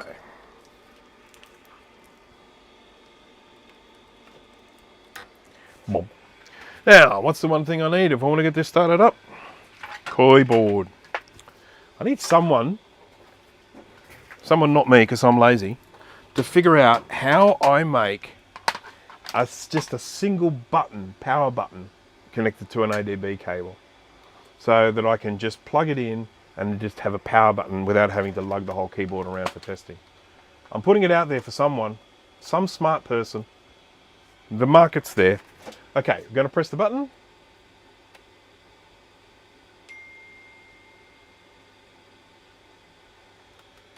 Got nothing. I mean, I got a green light, but I didn't get a chime. I was supposed to get a sad Mac chime. Maybe the speaker's not connected. Stranger things have happened. Oh.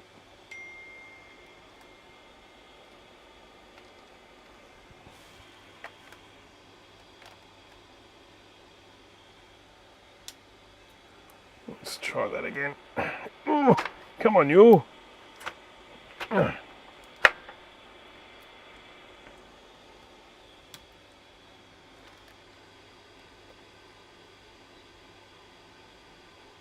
We're getting varying results here at the moment.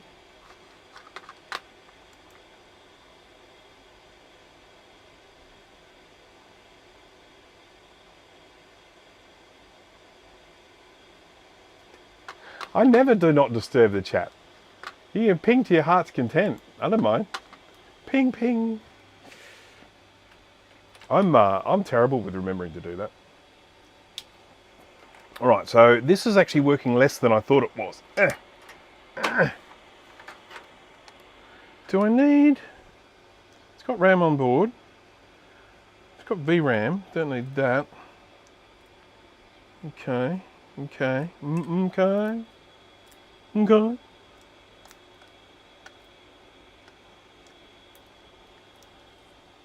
He muted us. Did I? No, I didn't. I don't know why it went off before. It doesn't normally go off, but it went off before. But yeah, you're not muted. It just went off one time for no apparent reason.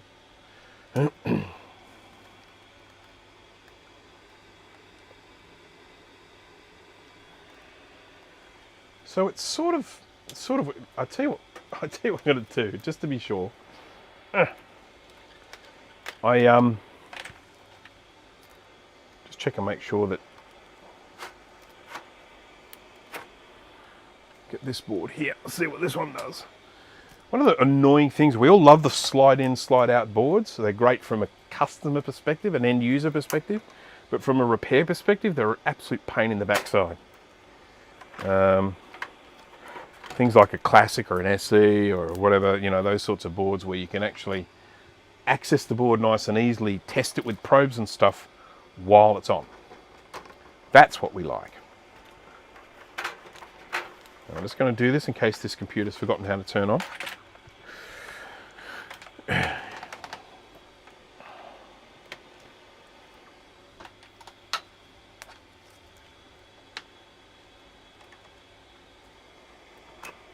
All right, see what we have here.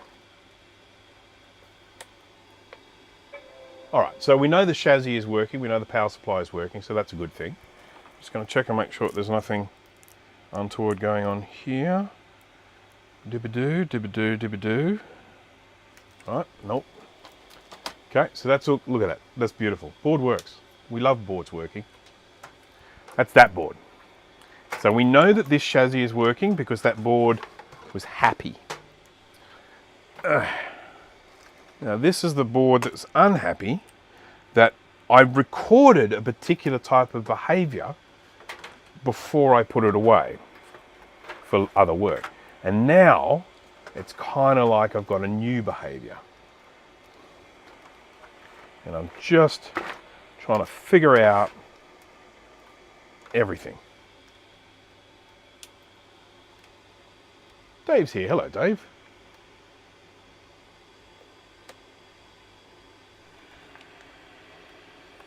Right, so when I press the button, I just get the faintest pop sound, but we don't get any green light. And interestingly enough, we did get a green light the very first time I did it. Oh, I think we've got a grounding issue here. Okay, so let's just switch them off.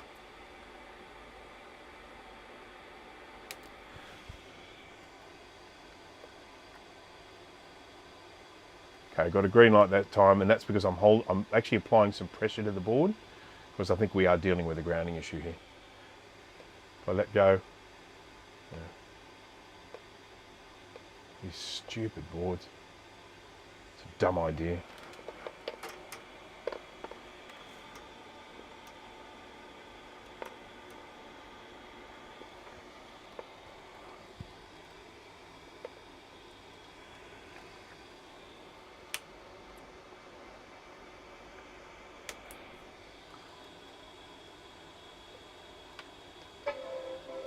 There we go. Okay. So I know what the problem is now. Basically, a short was being created underneath the board because of the metal chassis underneath the Color Classic. So that's easy. We can avoid that in future. I'm fine with that. We can sidestep the problem. But we definitely did have sad Mac chimes there.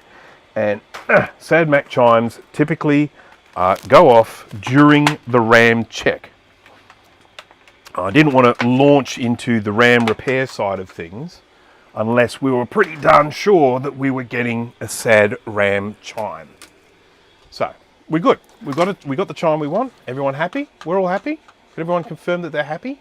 I'm happy. I may not look happy, but I'm happy. You know what would make me more happy? Oh look, it pinged again. It pinged, Jay. Okay, so how about I will put on Do Not Disturb, just so we're all, there we go, just so they don't try it. I have to tell you this story. This is one of the funniest things and one of the most embarrassing things that's ever happened to me. I don't know exactly what was heard. I was one day having a chat with Dana and Jay. So Dana from Dana Does Stuff and Jay from the House of Moth. And I was having a chat with them we typically just chat using StreamYard, which is the streaming software, because it's quite a good chatting thing for small amounts of people. It works better than say Skype or Zoom or something like that.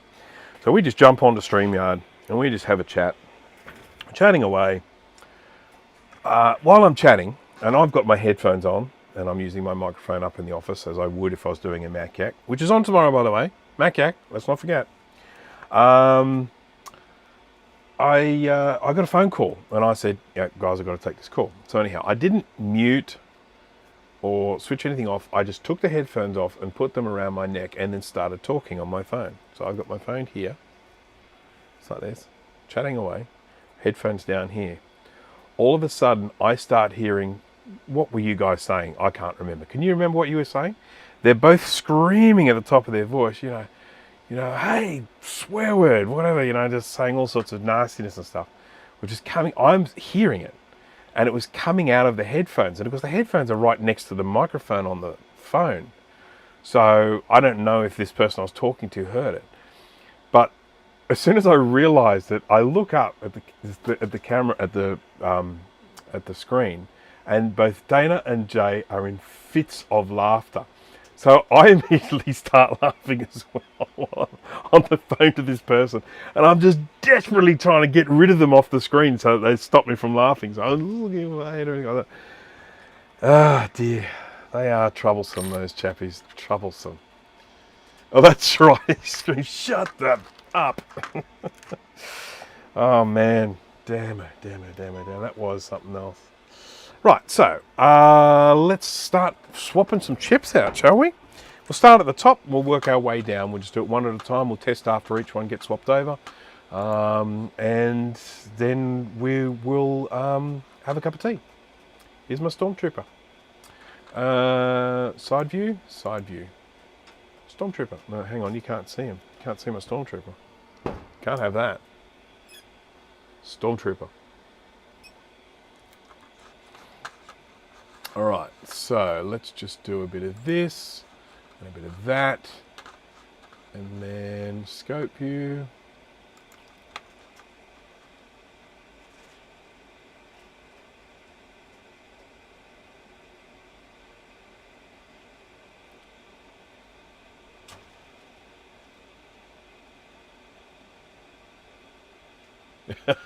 We'd live stream 1% of the stuff we never live stream. In truth, some of these private chats, though, it would be difficult to get any sort of monetization with some of the stuff that is said. They are very funny. You get a little bit of a taste of it, of that silly one that we did on Mike's live stream, but even that was still fairly tame.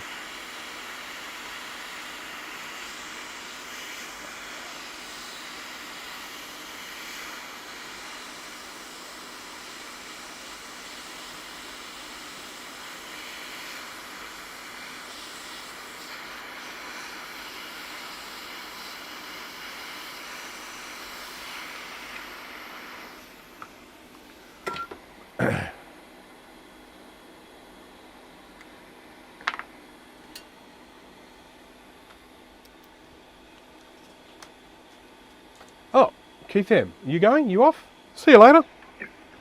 Whoopsie. Thank you for joining. Yeah, we've had a few. I've had a few profane live streams as well, but I do them privately, which means I don't end up with many people watching, which is fine. But I just don't want to be known as the rude live streamer. So now I'm just going to have a little look at this down here. Where's my scalpel? There it is. You need to see there's this blackening down here. I want to, before I put the new chip on, just expose the bottom of these pads, these traces, and make sure that we got copper going to them, because it could well be a trace damage that's causing the noise and not actually a bad chop.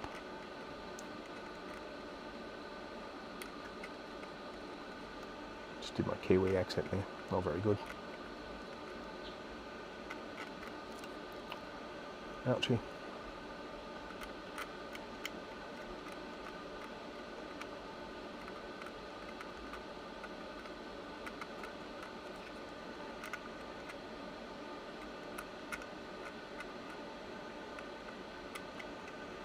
Alrighty. I don't know if any of these are actually broken. We'll have a look.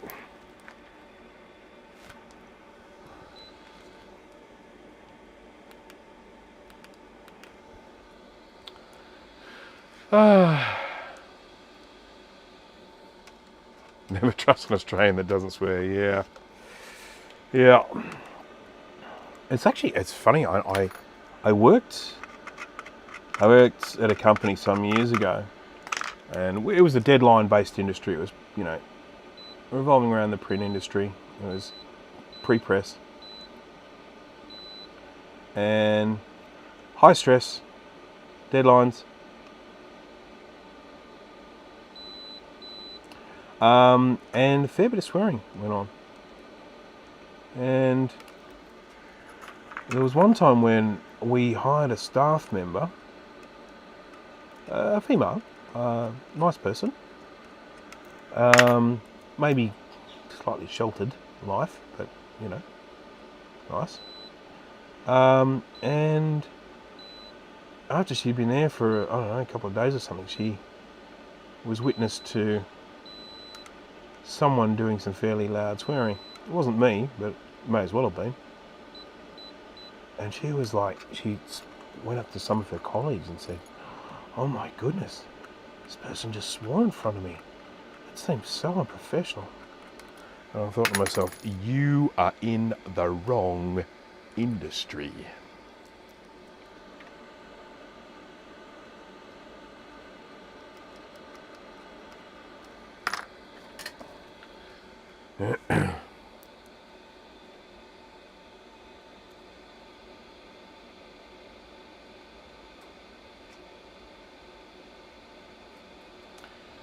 Ruggers Customs, really enjoy watching your trace and pad repair streams. Excellent. One of the things I repair.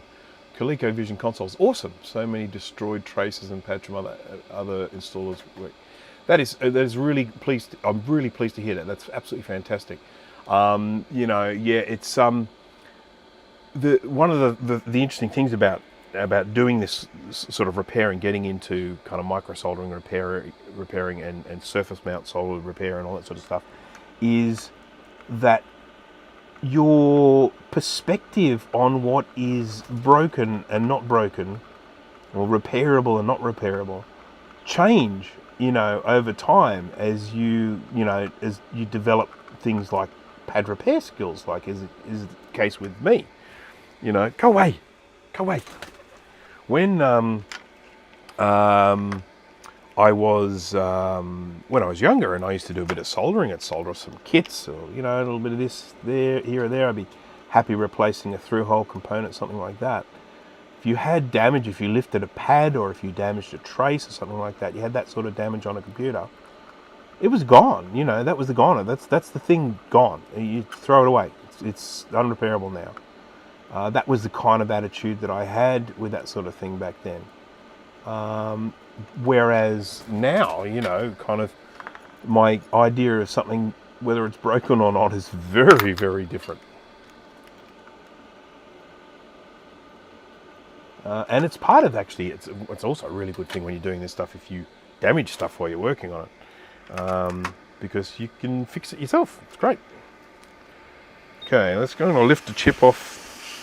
I'm hoping to do this without heat shields and without melting them. I better use heat shields, or I am going to melt things. Heat shield. These heat shields come straight from the space shuttle.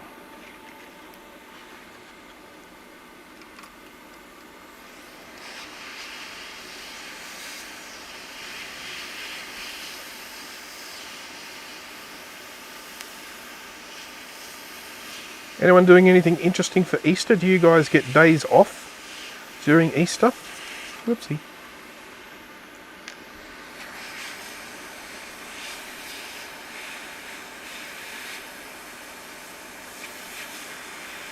There we go. I took 2 off, so it's feeling studious. Or stupid, one of the two.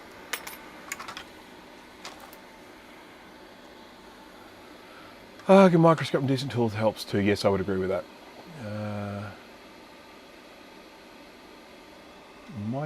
Mike, so I'm having trouble reading this. Is it Mike Wheat? Mike Wheat? Resin solder from 1990 in my solder kit. Last time I was doing some soldering, I accidentally grabbed the resin core solder he used. It's horrid, leaves a brown residue. A lot of resin core ones do. They've definitely got better at it with time. I'm using a Kester solder here. I highly recommend Kester as a brand. They make a very good quality solder. I actually just ordered another 1 pound spool. Whatever that is in kilos, I don't know. It's sold in pounds. But yeah, this one is getting very, very close to the end. It's taken me about 2 years to get through this one, so that, you know, that 1 pound does last a fair while. But yes, I would definitely agree that some of those early, that's what I'm taking off. That one could be fine, because if it doesn't fix it, then it's fine. I would definitely agree that a lot of those sort of really early solders had some pretty horrendous stuff. Now, that way, we go that way around.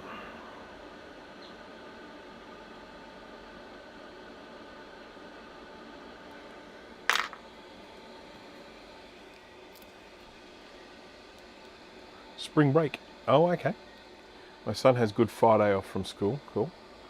YouTube has changed my perspective on what broken means thanks to people like Adrian Black and your good self. Oh, that's good to hear. That's excellent.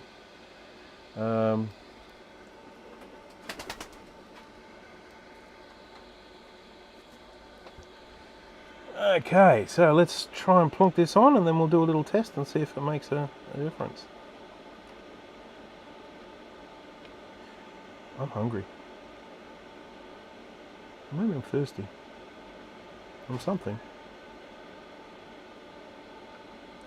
Okay, just get a little tack on there. And we'll move across and we'll do a tack on the other side. Maybe we tack. There. There, okay. So I've got two on that side. Now I can just do a nice little drag solder down the other side. Draggy, draggy. Don't ask me what flux I'm using at the moment. It's just whatever tube I grabbed that's nearby. For anyone who missed the beginning, I'll do my little flux thing in a moment.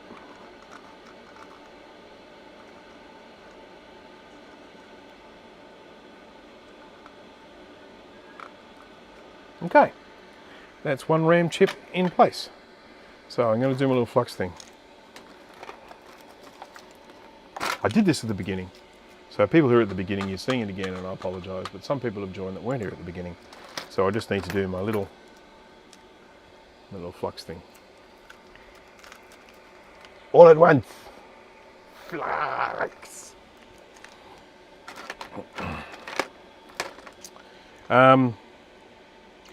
I 3D print my own plungers for these. That's sample 88. This is the one I should be using. This is the V3. I 3D print these things here to go in here.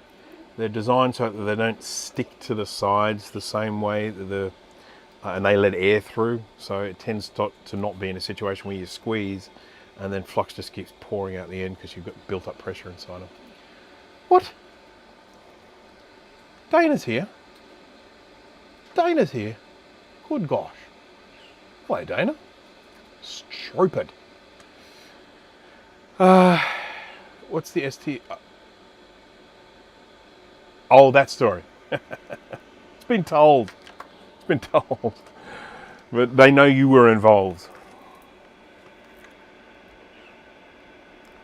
You were the perpetrator of such silliness. All right. Now, let's see what happens with this. Changed one chip, 1 in 8, assuming there is a problem with a RAM chip, 1 in 8 chance of us getting it right first go. Then we'll work out the odds as we go. Might start needing a calculator soon. The odds will reduce each time we add one. So, slide the board in, slide the board out, slide the board in, shake it all about.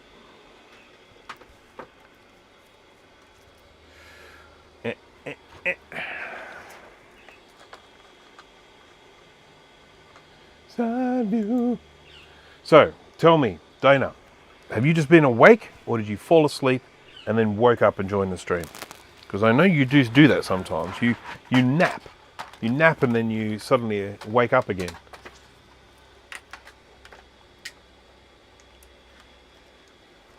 Right, so I'm going to lift this up again so we don't make any contact with this metal. Switch him on and hang on. Don't be like that. What have I done wrong? Huh? Done something. Cannot tell me replacing one RAM chip stop the whole thing from working at all. That's just not how it works on these things.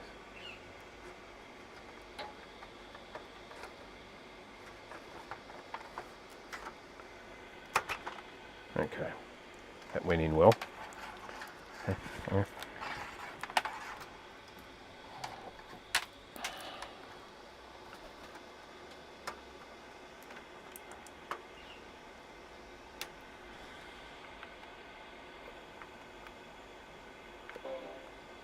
Oh, yeah, no, sorry, I got a chime.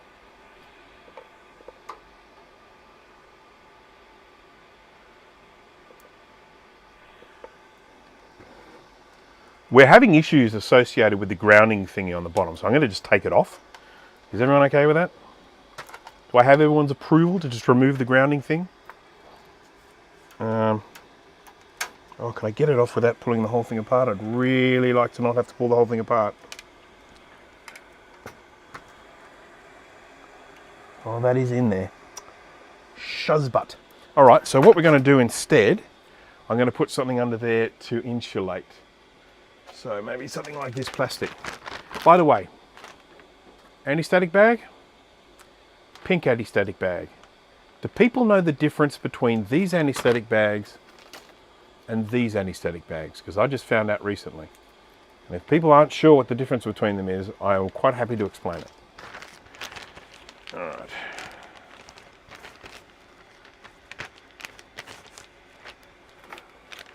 See if we can get this to work. Oh, come out, you.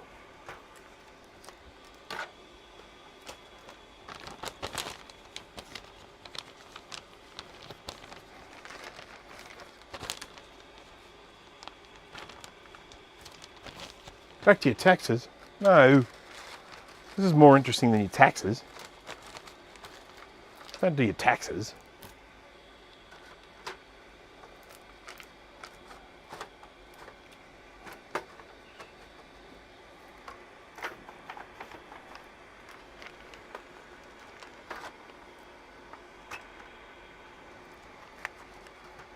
All right, so now I've got some insulation in there.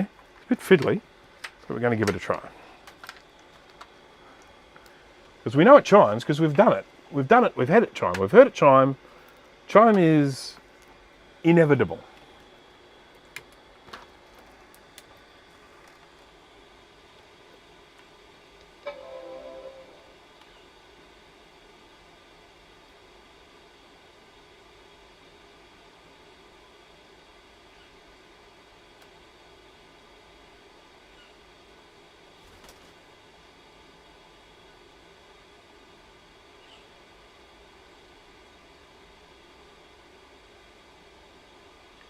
Da-da-da-da-da.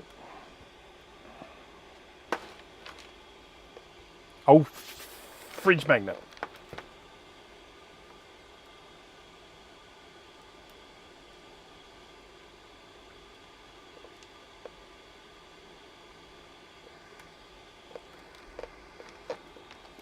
We have clearly got some connection-based issues here. Why is the screen still back? Why are you still black?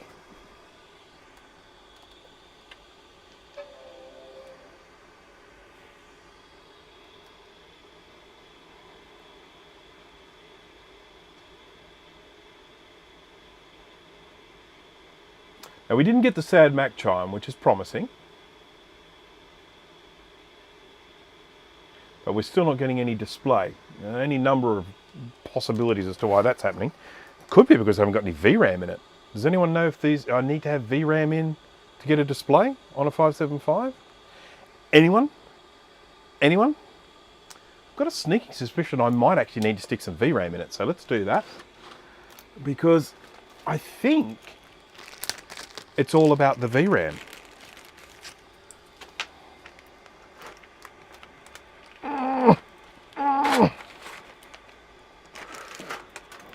And I don't see anything here that looks like a VRAM chip on the board. So I sort of feel that if we don't have VRAM, it has no V to RAM.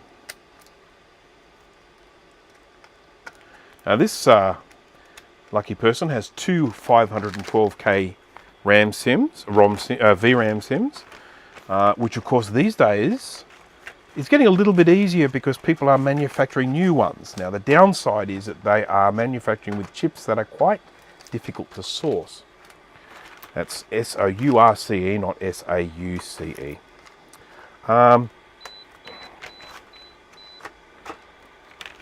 Okay.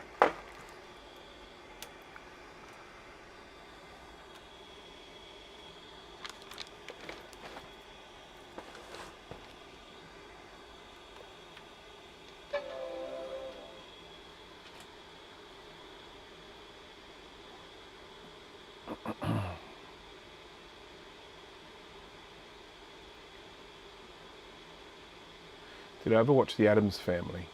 The TV series or the movies?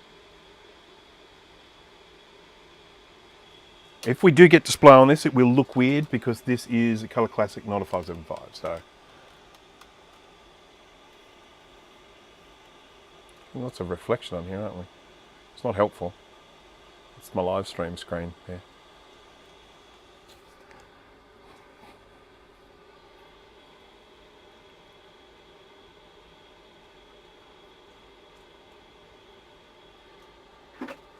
Woo! What? Piss off. There's a pigeon here. Oh, that reminds me, I got to go out and get bird food today.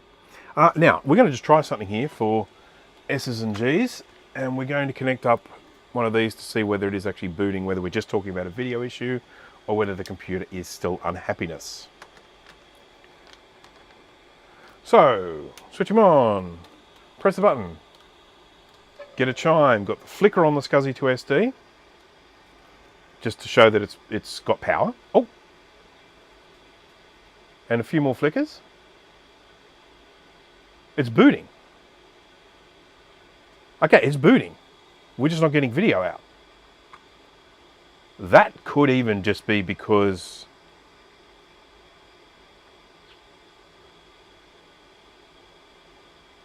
of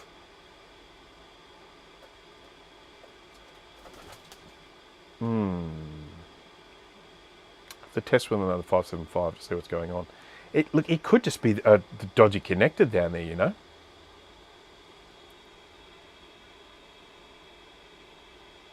Dun-dun-dun-dun. Is that what you had stuck in your head?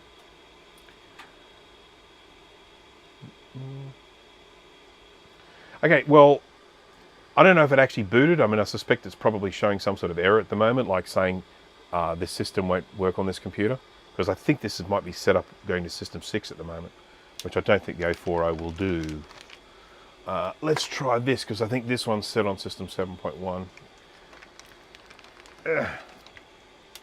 But it does definitely suggest that the computer is happy. We're just not getting video out.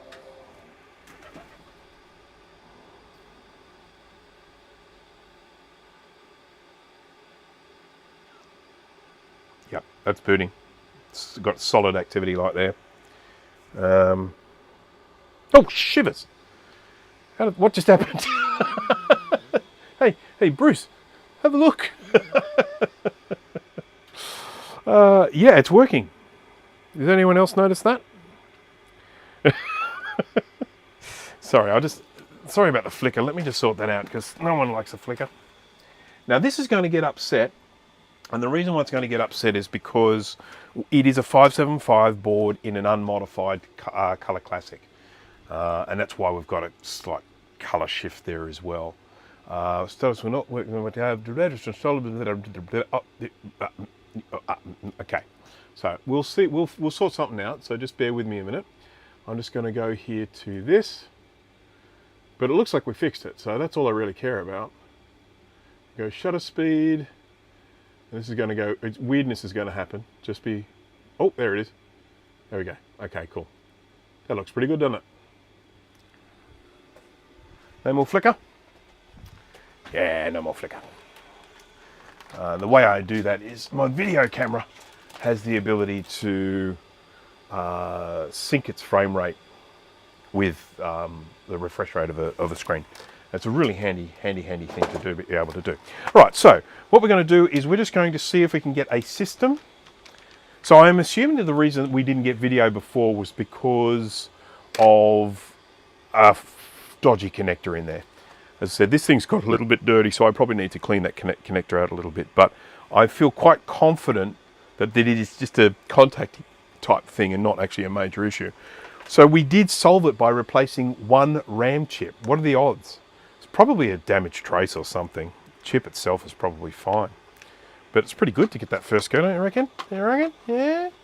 Yeah, there's all that going. Yeah? Yeah, good, thanks.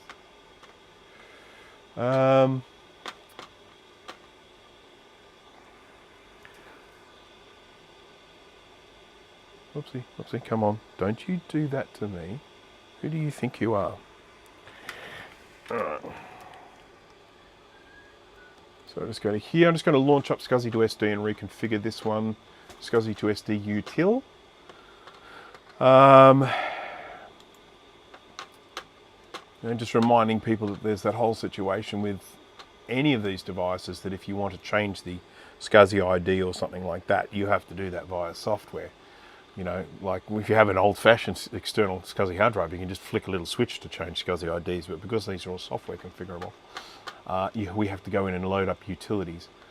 Aspects of that are very convenient. Other aspects of it are decidedly inconvenient in comparison to what we used to have. But I am not going to make judgments or anything like that. Load from device, and I'm just going to set this up. 7.1 should run on this quite happily, so I'm going to set this up with 7.1 to be the boot partition. Okay, there we go. Close that. What have we got here? There's 7.1. That's set up as ID 6. Then I'm going to switch this one off. That is system 6. This one is 7.5. Probably run 7.5 on this one, eh? Yeah, eh? How about we do that, eh? Choice bro. 7. Okay, we're going to attempt to boot 7.5. Let me just catch up on this chatty chat. Yeah, I got video. Isn't that funny? That was just bizarre. I'm there just chatting away, and all of a sudden I look and I realise that there's something on the screen. All right, so we have now reconfigured, and we're going to switch him on again and see if we can get this to boot into an OS. Now, it will almost definitely crash during boot because it's the wrong chassis. But I want to get to that point first. I need to get into my streaming software so I can actually see what I'm doing. There we go. All right, so switch them on. Nice chime.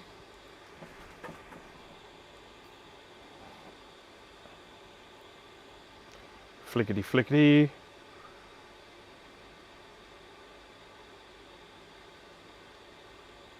Yeah, look at that. Look at that. Isn't video nice? I may end up just getting a flashing question mark on this because I've got a sneaking suspicion. Oh no. He's supporting. He's supporting. Yeah.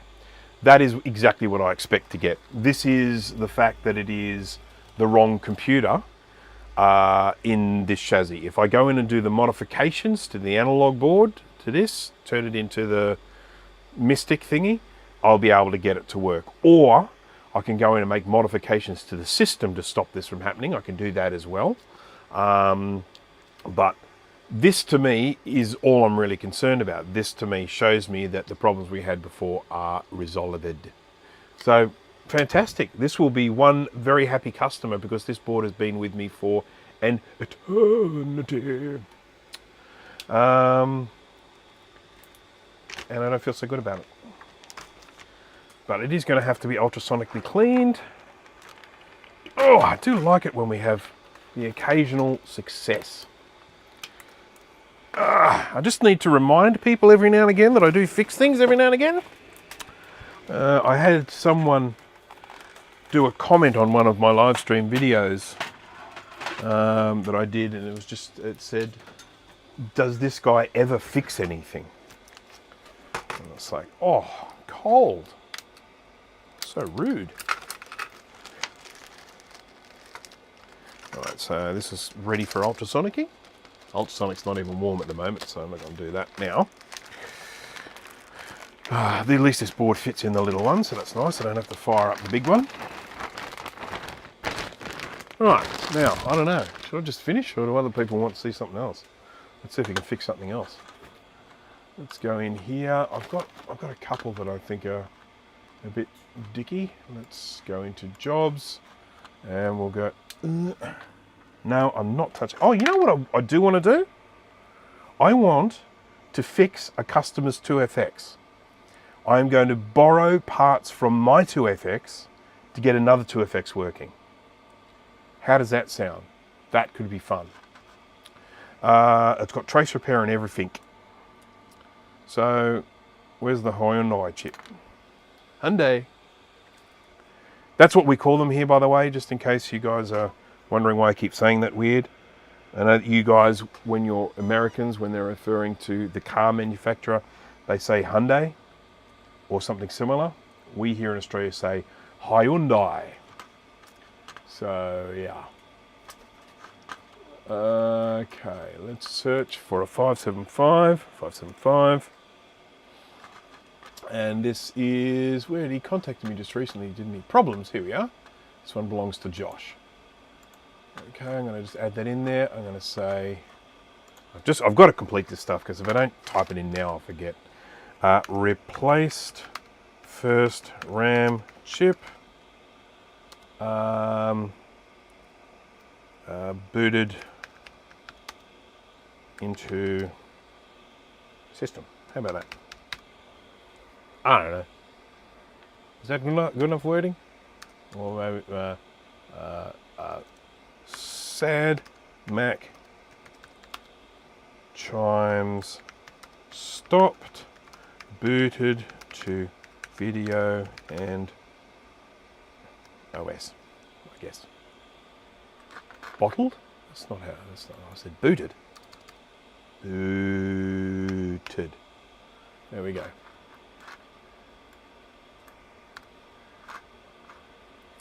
Add action, there we go. All right, so we've now got that. I can change the status of this one from problems into work complete. Happy days. Here again.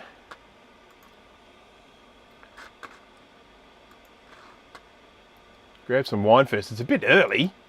Far out. It's getting a bit warm down here actually. What's the temp? 23 outside, that's not much. It's just me. Yeah, so it's only 3 in the afternoon, and that's a little bit early for me to start hitting the sauce, or as we say in Australia, hitting the terps. Bit early for hitting the terps. So, oh geez, I don't really have room for working on a 2FX, do I? We'll figure it out. We'll figure it out. Make a bit of space here. Let's go here back to this one.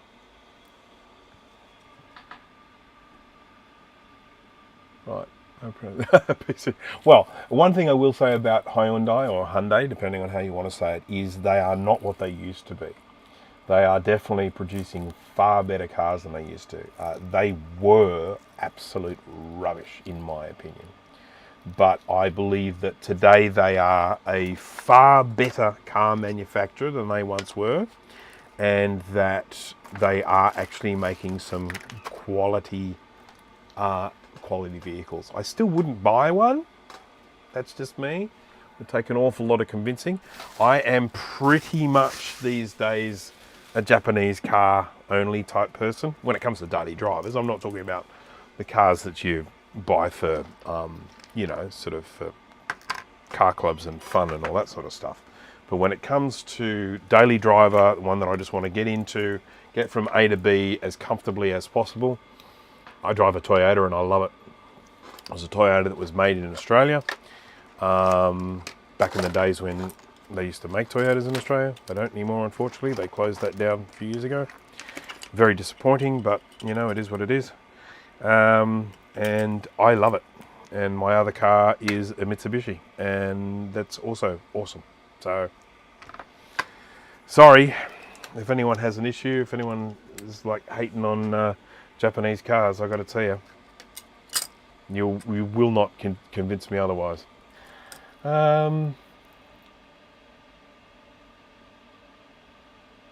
Ford Falcon was produced for a long time in Australia. So, in terms of vehicle manufacturing here, and it's virtually entirely stopped now. Most of it was coming out of South Australia. They were just not competing with overseas vehicles. They didn't really find a niche that would allow them to keep going. They were getting subsidies from the government to keep going, because obviously the moment you stop manufacturing something, it takes years, decades to get it going again. You know, skills lost and all that sort of thing. So when you have something like that up and running, you do want to try and keep it going as long as you can. But when you start subsidizing something like that, it does terrible things to the economy. So,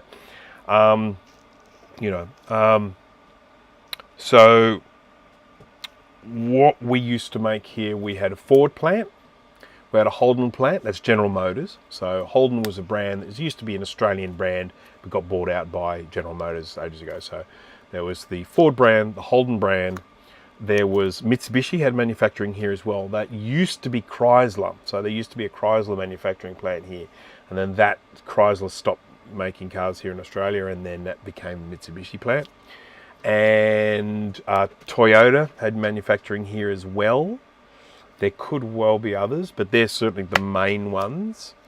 And they just over the years have just stopped. And I think the most recent one to stop was Holden. I think that was the last one to finish.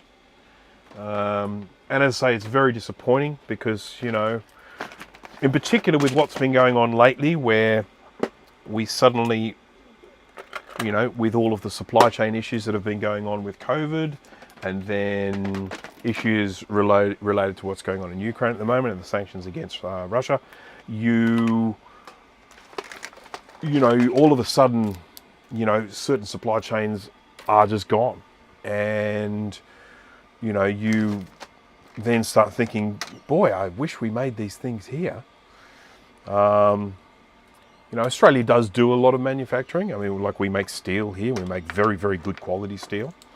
But, you know, it's a difficult thing. I mean, it's a double-edged sword. I mean, you can't just keep propping up a business that isn't making money. But as I say, once you lose that manufacturing skill, it's very, very hard to get back. So, Geek with Social Skills, hello there.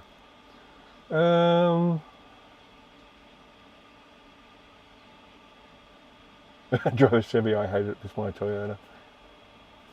Holden, yep, Holden, good old Holden. So, if you search for Holden, you'll basically see Australia. Now, we would have a lot of the same cars here that we would have under the badge of Holden that would be in other parts of the world on a completely different badge, because they might, the same vehicle, just badged differently. Because in Australia, the brand name is Holden, we know Holden. It used to be an Australian brand, but I say got bought out by General Motors. But if you look at something like in, say, the UK, they have a car called an Opel Vectra. Out here, that's a Holden Vectra. Same vehicle, but it's just, you know, sort of, it goes under the name Holden because that's the brand name we know here in Australia. Okie dokie. Don't buy one of them, by the way. They're bloody awful. They're sold out here like they're some sort of fancy boutique vehicle, but the engines are made of disposable garbage. If you need to get work done on those, it's virtually impossible to repair them. You end up just having to replace things in them. But they're sold out here as they're like some sort of fancy overseas vehicle with the massive charge for parts. I mean, I had to get a mirror on one of these things once, and it was like $500 or something stupid, $300, something like that. I ended up just buying the mirror from the UK and getting it shipped out. It ended up costing me like about $50 or something. It's just insanity. Go away. 2FX, that's what I said. I'm just clearing a space for a 2FX. I'm making a 2FX size space here. So, let's just grab it. We'll get into it. Get amongst it. That's not it. That's a 2. That's the Spaghetti 2, anyone who's been playing along. That's an 840 AV. That sends shivers down my spine. 840 AV suck. We all want to own one, but we want to own a working one. Don't want to have to repair it. Okay, that's not it either. That's a Macintosh 2. So this must be it here, or one of them anyway. That is... I do need to find another one. Okay, so that is... Oh, excuse me. A 2FX. There it is, nice big board. Pretty. Now let's have a look and see which one this is. Is this the Swamp 2FX that I found? No, this is the customer's one. So what we need to do with this one is we need to repair a few traces, bring a couple of parts across, and we're hopefully going to be good to go. So, Commodore 64, yes. Well, it's interesting. They brought out a Commodore, a brand of Commodore called the Commodore Amiga. It was OMEGA, no, Omega, not Amiga. But it's just very funny when you say Commodore Amiga, and it's like, what? Does it crash much? Okay, whoopsie, that's a little bit weird and bendy. Let's tighten that up, shall we? Michael is here, hello there. I've got to get rid of my Amiga. I've got an Amiga 500 and I just don't use it. I got it for a very specific reason, but there are Amiga collectors out there that will be much more happy with it than me. So the only downside with it is it's got a GoTech in it, and the case has been cut for the GoTech, and the purists, the Amiga 500 purists, get pretty damn upset about that. Right, microscope view. And let's have a look at the sort of chicanery we're dealing with here. That's not scope view, that's still my ugly head. There we go. There we go. So, we can see with our elven eyes that we've got some fun and games going on here. Namely these chips here. And then we've got a few things missing along here as well. Bing, bing. So, we may or may not get this finished today because it looks like there's a fair bit of work, but we'll give it a go. Now, sample 88. We are dealing with Amtech Flux V3. This is a good case and doesn't work currently. It doesn't work. Yeah, I wouldn't be able to help you. I've got no idea. It doesn't have any surface mount electrolytic caps, so I've got no idea. They're all, I think, they're all like axial or something like that. I mean, it's probably still the caps, I don't know, but I've never actually repaired one. I've repaired Amiga 600s, I've repaired Amiga 1200s, but I've never repaired an Amiga 500. So I wouldn't actually know what to do. I'm just not an Amiga expert. The 600 and the 1200 are fairly straightforward because they have leaky surface mount electrolytic caps. So generally the ones that I get that are broken, I can see the problems on the board. I can track them down and fix them. Not to mention that there are issues related to the video, and I know how to fix those, but that's all I know. That's all I know. Will you just go? Please?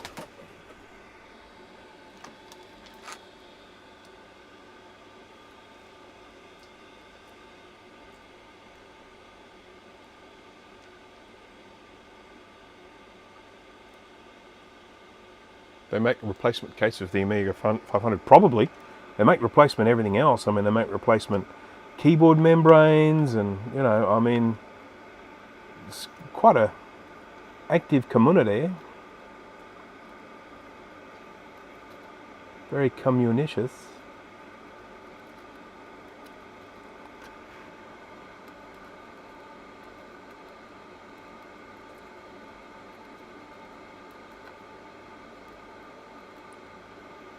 Oh, we got some ugliness here, don't we?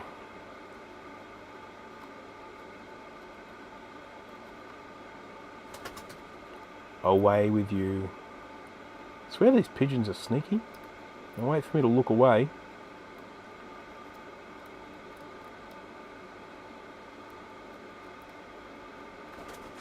I can hear you, you know, just because I'm not looking at you. Right. Social Gamer, hello there. Rhode Island. Oh, okay. See, I'm a Family Guy watcher, so Rhode Island has that, that resonates for me. Now, you would be, I guess, on the same, you'd be on Eastern time in Rhode Island, I guess. So that would make it, what, 1 in the morning? Would that be right?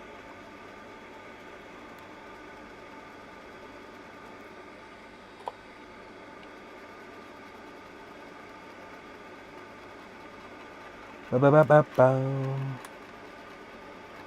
Ba-ba-ba-ba-bum.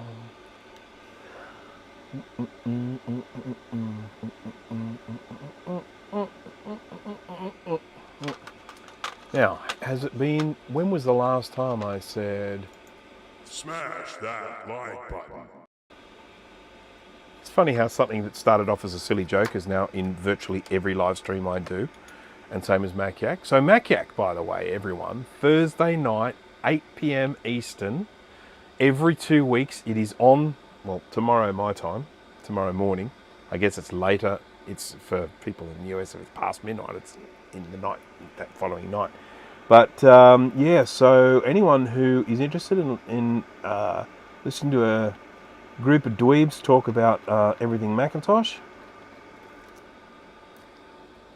don't answer calls where I don't recognise the number. Billy, Billy, don't you lose my number. Now we're going to have to poke a few holes here. So we're going to have to use my special patented pokeroonie.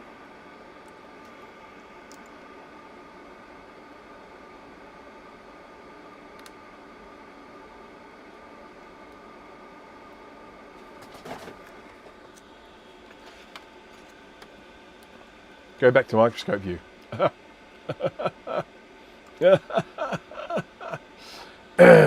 Sorry. Who called me old? Who called me old?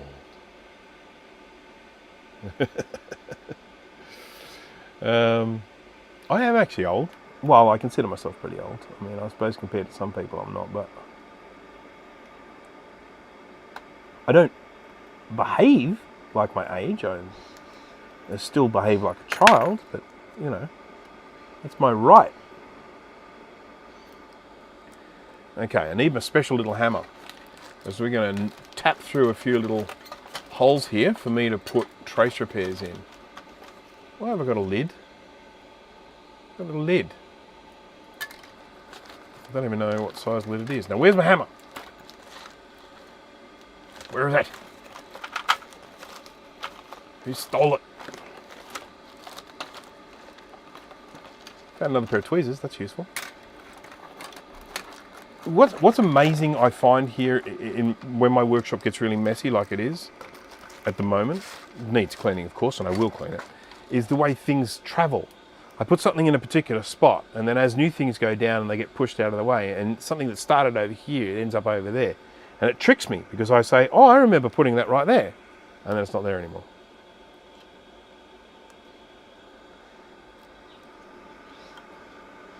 Oopsie. Doing a great job here, doing a great job, yes sir. Alright, so we're going to just, oh good, that went straight through. Nicely done, nicely done. So I'm just, oh, did it? Or did I just break it? Oh no, didn't go straight through at all. I just broke my tool, that's all I did.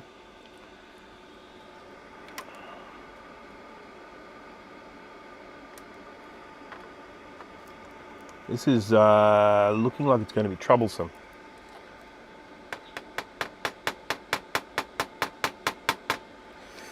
Let's have a look at the other side. Maybe there's some solder there that's stopping from going through. That is a little clusteroonie over here. Yeah, I can see them. Or maybe I'm better off poking them through from this side. Settle, settle. What are you doing? Go down. There we go.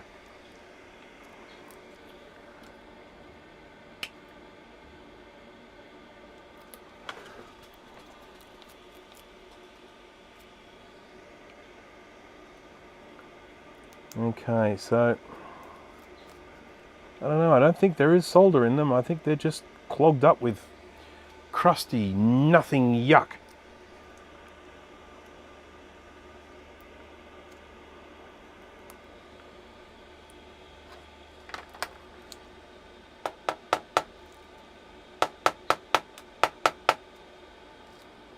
Oh, come on.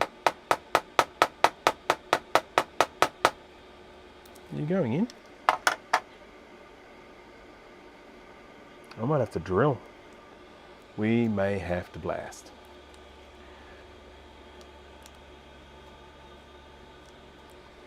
See, here's the thing. I don't have children. So I don't ever have to be an adult. Except around other people's children. But even then, it's not mandatory.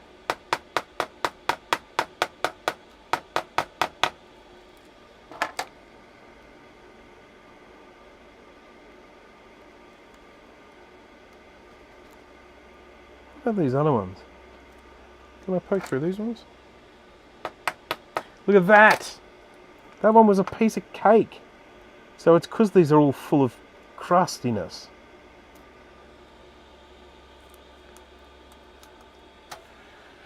Alf, hello.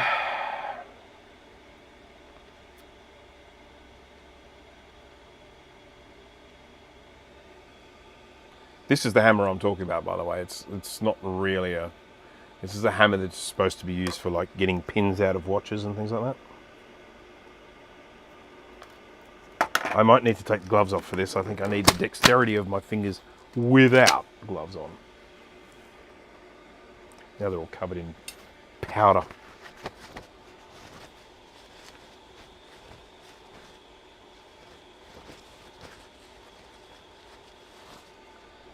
Do-do-do.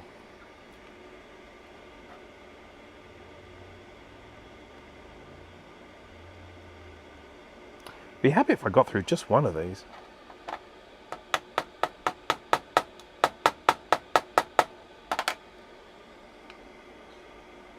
Okay. Well, I got through just one of them. Let's move to the next one. Let's see if we can keep this going. That felt like it went in.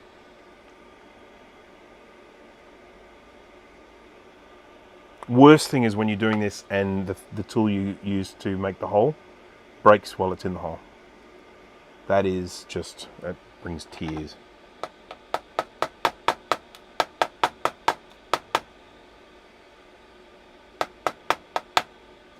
Someone's bipping me.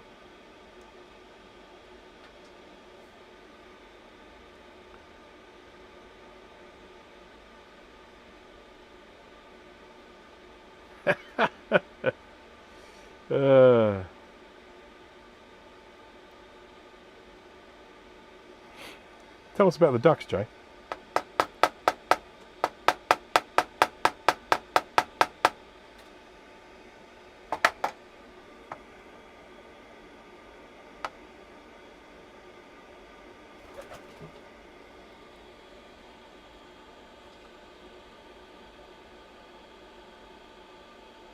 Another case of 0.3mm drill bits because they break so easily. Yep, sure do. Mine's gone. You can get 0.2s as well. I'd like some of those.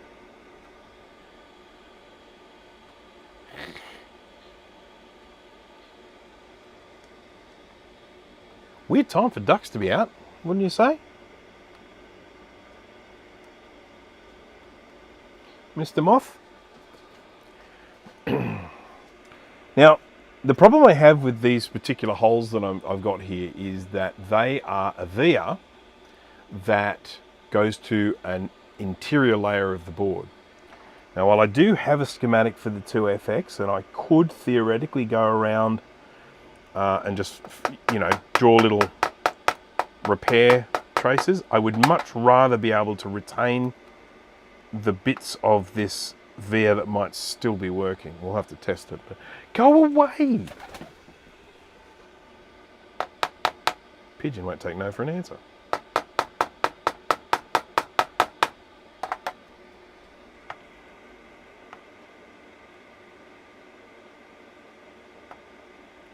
This is all just corrosion here that I'm dealing with.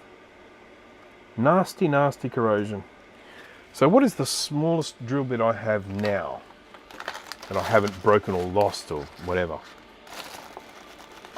There's no way it'll go into there. No way, no way.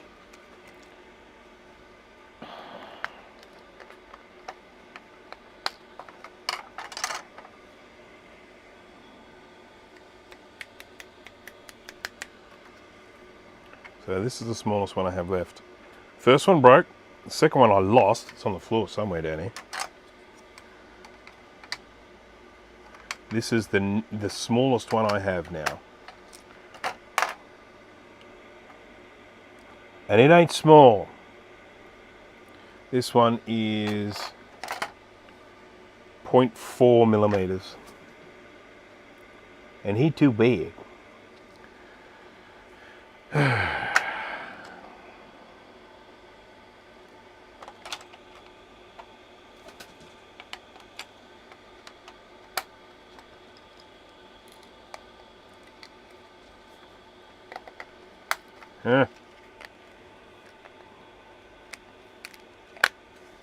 Right. UV laser and burn all the things. I don't know what to do with this, to be honest. I need to apply quite a bit of power, but it's so thin. So I mean, I'm kind of left in a bit of a conundrum. And I guess I could just ignore these and do thingies, you know, thingies.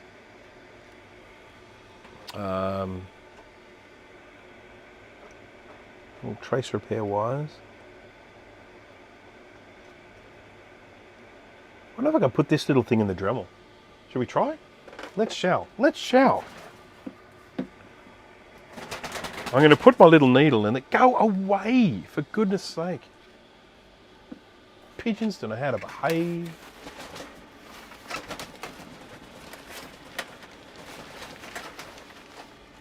You get stuck in there. It's your fault, mate.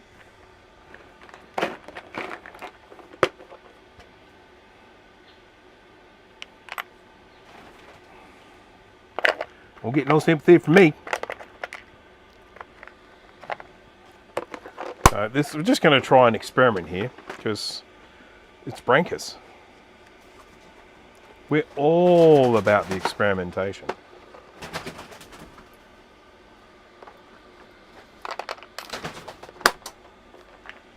Dremel. And essentially what I'm going to do is I'm going to stick this needle into the Dremel and see if I can make it spin vigorously. Dremel plus drill bit, yes, but I don't have a drill bit small enough. A drill bit needs to be about 0.2 millimeters in diameter, and the smallest one I have at the moment is a 0.4. I do plan to buy some more, but for the moment, we're actually going to try it by putting my little needly thing in the Dremel, and we can try and drill with that. Don't know if it's going to work. Oops, something fell down. But we can try. Now I have to go top down, so I'm going to have to... I'll just change the view here to top view. You're going to see my big head, I'm sorry.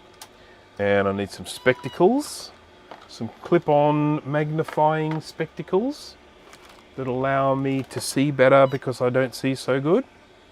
There we go. And just see what we can do here. I can't see squat. I can't see squat. I don't know how I'm going to do this. I might have to... I mean, it's doing the trick. It is doing the trick. Have faith. Have faith.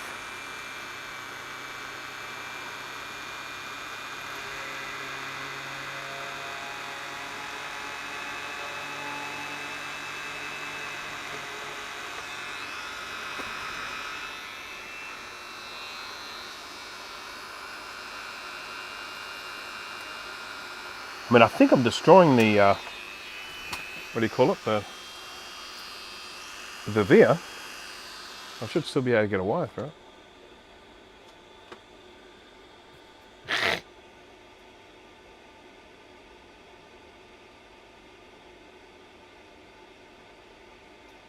Yep, this is my special Dremel. It just goes faster.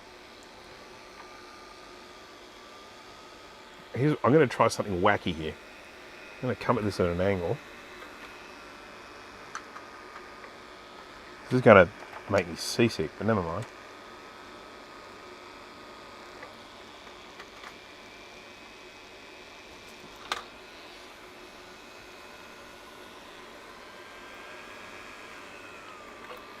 Oh, it just slowed down a bit.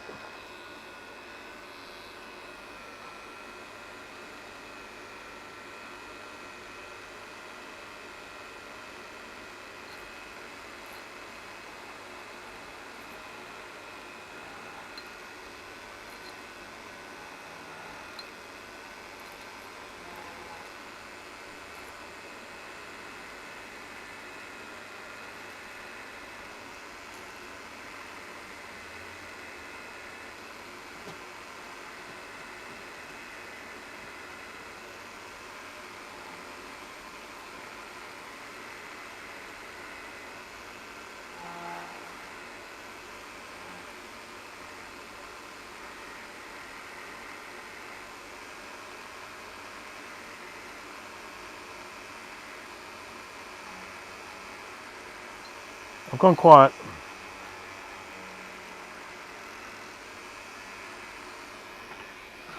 Sorry,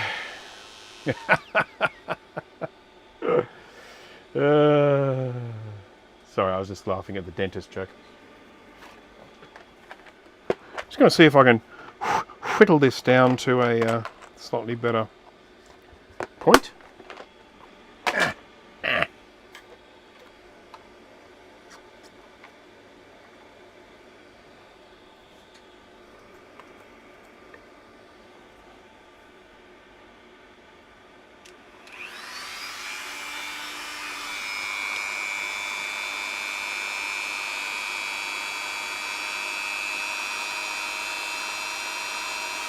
I don't know if it's going to work.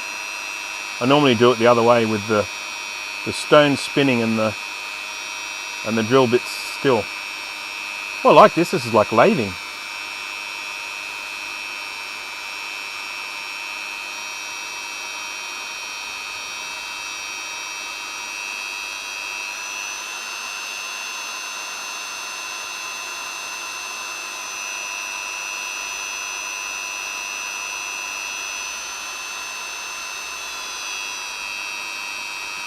The things we do, eh?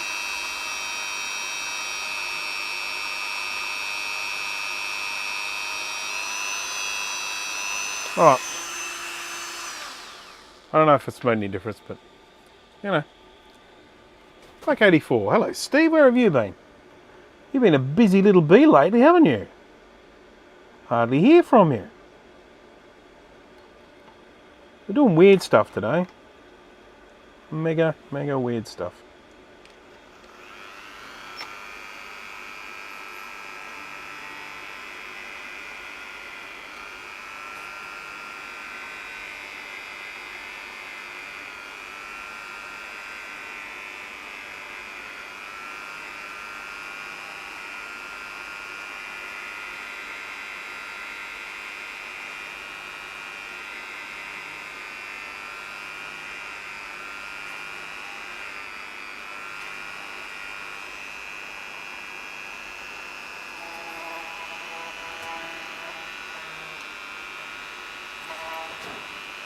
This is working really bloody well.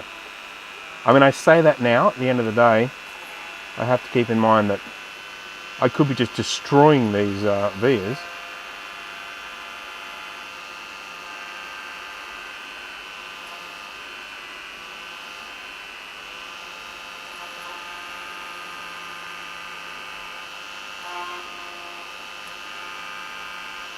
The ones that give me resistance,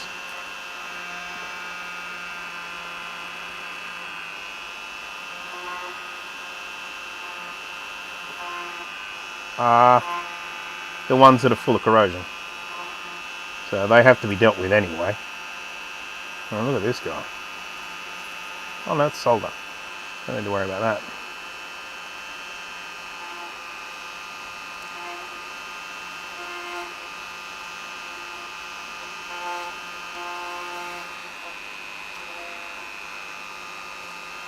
This is the best thing ever.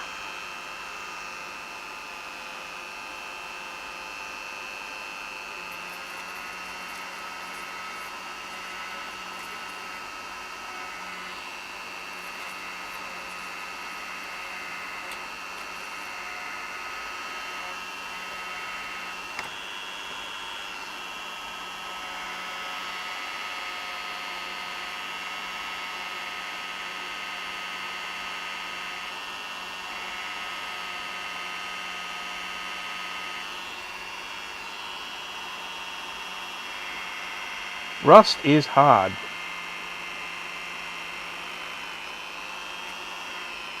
There we go. Right. Whee! That's not what you do. That's exactly what you don't do. All right. So, woof, how about that? Anyone? People still watching? I haven't been reading.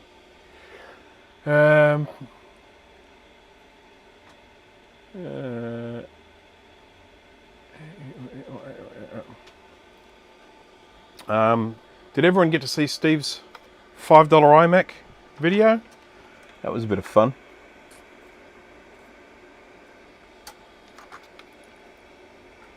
That whole situation when someone says, hey, do you want an iMac? And you go, nope. And they go, $50. You go, no. And they go, $25. You go, no. And they go, $10. You go, no. Then they go, $5. You go, ah, all right. And then you have another iMac. We've all been there. Alrighty. So I can probably get wires through here now. I'm going to have to do a lot of checking with these to make sure that they actually go where they're supposed to go. But once again, I have a schematic for this.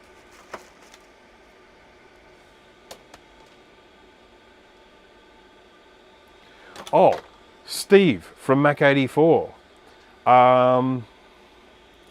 Have you done the latest update to the Final Cut Pro? Apparently they've made it so that Final Cut Pro works even better on the Mac Studio. So lucky people like you that have a Mac Studio can try that out.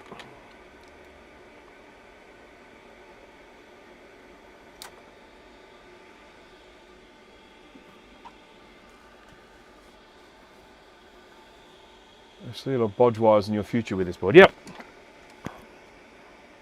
Oopsie. My little pokey thing's falling out. I've accepted bodge wires as my life.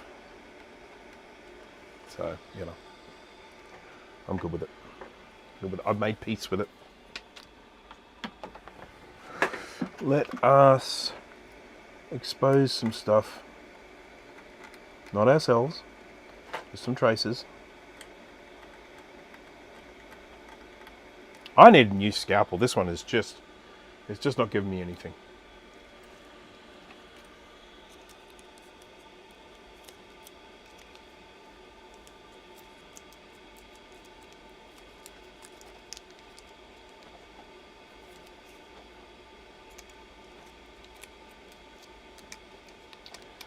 Now, just to mention something, SCSI utility software doesn't work on a Mac Studio. Are you talking about the one that opens up in the terminal, or are you talking about the one you get from the App Store?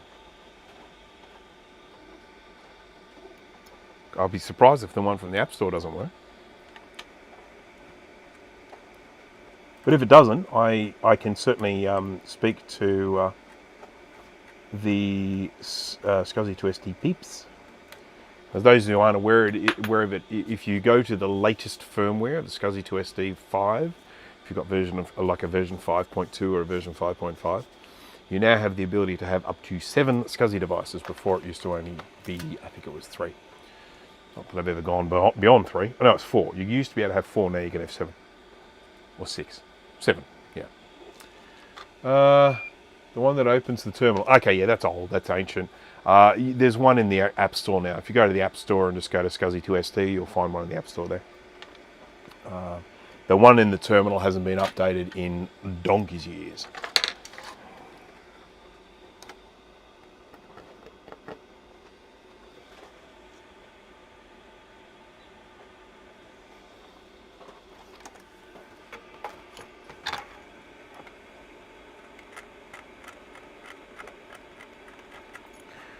I am possibly going to end up having to run so much spaghetti on the bottom of this thing. So a little bit of history on this board. This is, oh, that looks nice, doesn't it? A little bit of history on this board. This was sent to me by a customer a very good long while ago. This customer sent the board to me and said, do you think it's worth repairing? And I looked at it and I said, look, this could really set you back a fair way. There's quite a lot of damage here. The costs could, we could be looking at getting into the hundreds. What do you want to do? And he said, well, you know what? It's 2FX. There aren't a lot of them out there.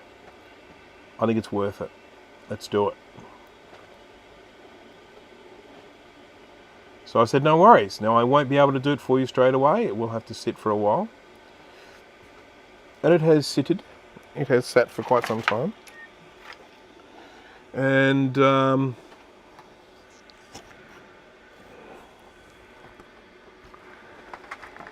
but I basically, after working on another 2FX that was in even worse condition than this one, I thought, I really don't have any excuse to not be working on this if I can work on another one that's even worse.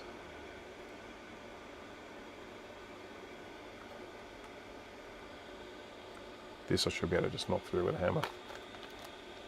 If I could find the frickin' hammer.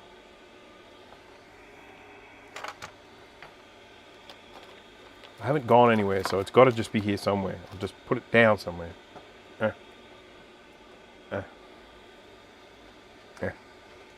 Okay, makeshift hammer. Makeshift hammer time.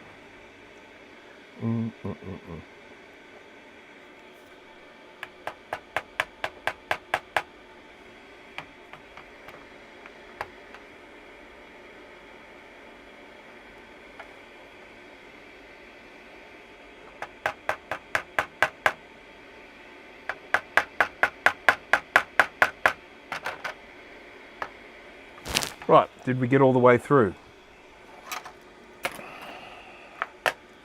We will know in a moment.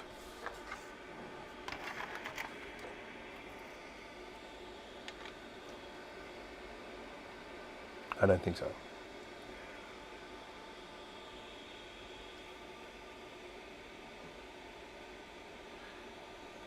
Who can it be knocking at my door? Go away. Don't come around here no more.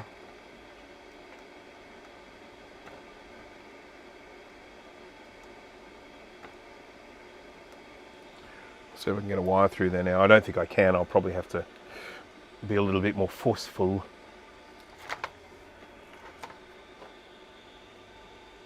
Call that a hammer? What's the screwdriver?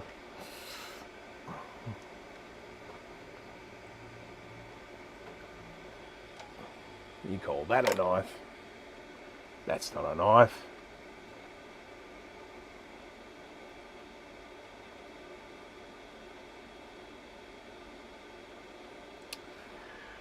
All right.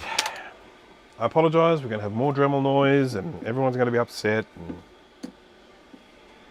there'll be tears and everything. Angular momentum. Good night. Or were you saying good night to someone else? Oh, no, Isikul Blah. He was off. Okay, good night, Isikul Blah. See you later. I quite understand. I was actually doing this recently. I was up watching a Paul Daniels live stream, and, I'm just lying there in bed because he streams very late in Australian time, and I was just drifting off to sleep.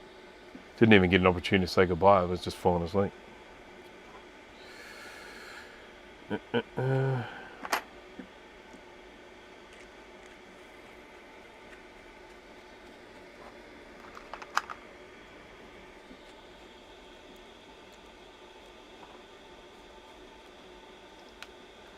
Yes, I saw that angular momentum. This is one of the problems with missing large chunks of the chat. You go in and you see stuff and you miss some of the conversations going on. You have people asking questions, then I start answering them, and I realise later on that they were actually asking someone else in the chat, not me. It happens. Right, so what we're doing now, you're not going to be able to see it very well, but I am just honing my tool. Breaking my tool. Honing my tool.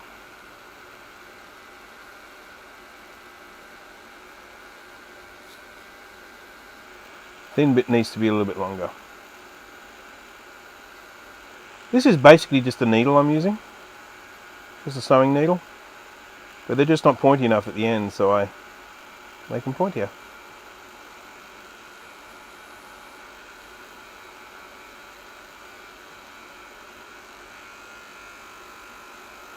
Oh, fudge-a-rooney, I just broke it. I'm going to have to do it again. I only broke some of it.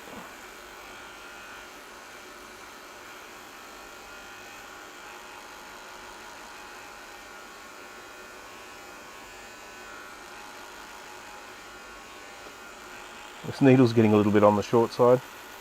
I'm actually finding it quite hard to hold. Do you reckon that's enough? Do you reckon that thin bit's the thickness of a board? Only one way to find out. I've got that song in my head now. Who Can It Be Now by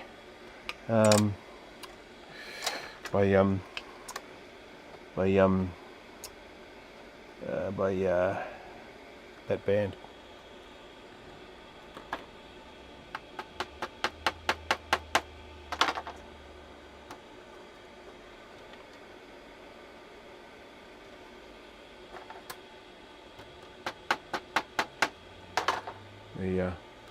I'm thinking of the name of just about every Australian band out there, but the one I'm actually trying to think of.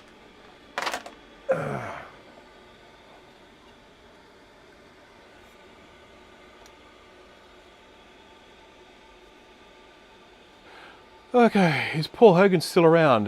When you say around, is in still alive? Yes, he's still alive. I don't think he's doing much. I mean, he's probably doing things, but I don't think he's actively making movies or anything. I don't think so.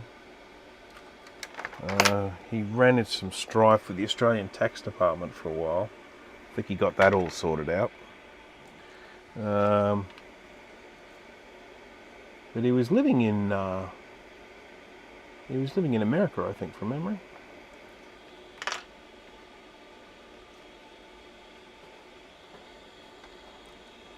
Men at Work, that's the one. That's the name of the band. That's the name of the band that I was thinking of.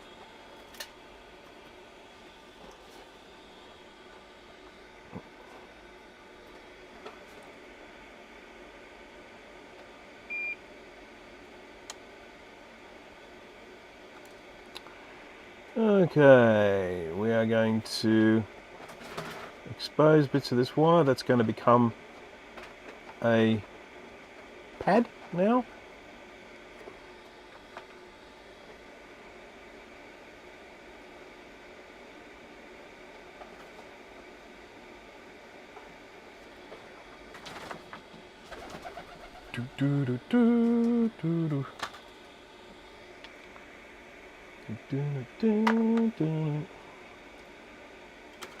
Here's my fume extractor.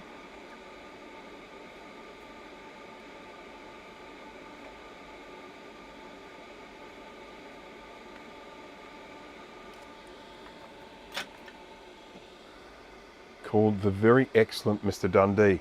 Yeah, I heard about that. I think it was a bit satirical, I think, from memory. I don't think it was meant to be taken very seriously. I have not seen it. Tell you what I watched last night. I watched Coda, Child of Deaf Adults or something like that. I watched that last night. It was a good movie. Pretty awesome performances. It's funny because it won Academy Awards, but does anyone remember what won Academy Awards this year? Or do they just remember Chris Rock getting slapped?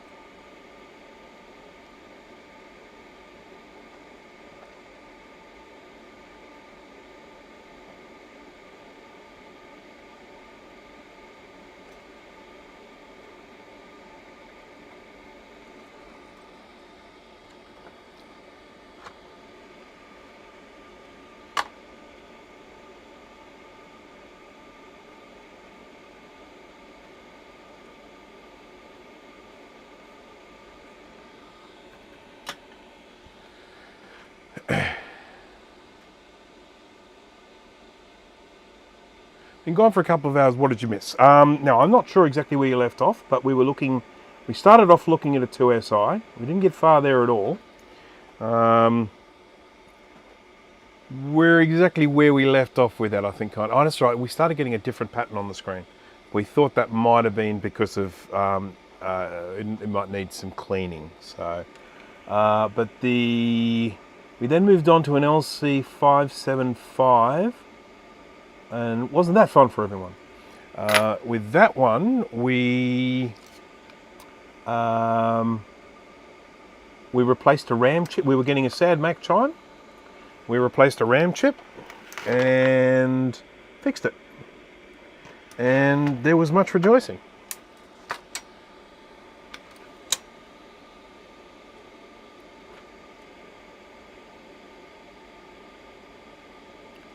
Well, this one's going to suck because this one's got to be a pad. It's just going to be hanging out there, so I just have to be careful with it. So I don't destroy it.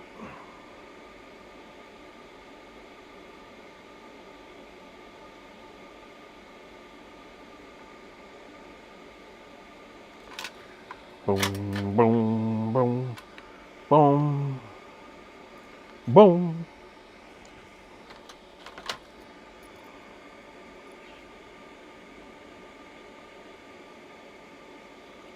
Okay, so that I just need to make sure he's there when I'm sticking that on. Now this is where it starts to get fun, because I'm going to have to, I've essentially got a repair here that's too large to just bridge with solder, I think. We'll try. So I'll have to actually do 2 trace repairs in one. That's going to be fun. 2 for the price of 1. Ademar Castro, hello there and welcome. Welcome today. We are working on a Macintosh IIfx board here. Anyone who is not familiar with the 2FX, it was brought out by Apple in, I don't know, what do you reckon? 90? Something like that. 1990. 2FX. Okay, Macintosh 2FX, there we go.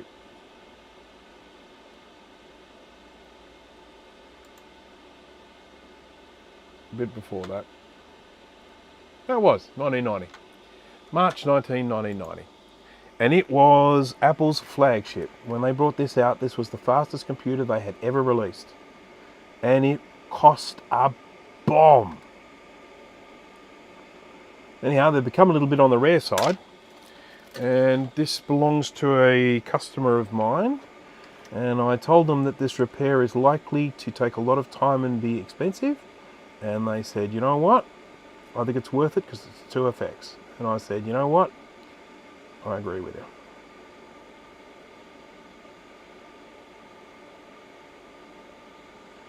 And what I'm doing at the moment is trying to, what would you call it? Restore conductivity to some of these damaged traces. Now I have to get a little join here, which is going to be a little bit tricky, but we can do it. Tricky is good. Tricky is doable. And I have pigeons over here which are driving me bananas.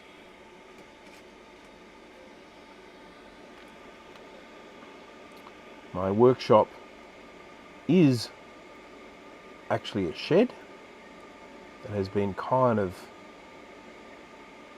you know, improved a little, but it is still a shed. And I do actually keep my chicken's food just over there. And I really love a big blob of solder just there. I like it without having to destroy everything.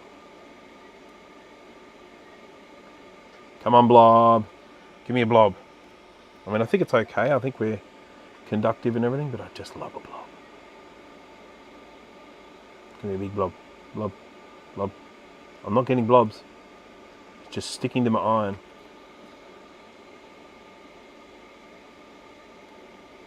Oh, stuff it. It'll do. Now it looks even worse than before. I know what I need to do next time. I will do it differently next time.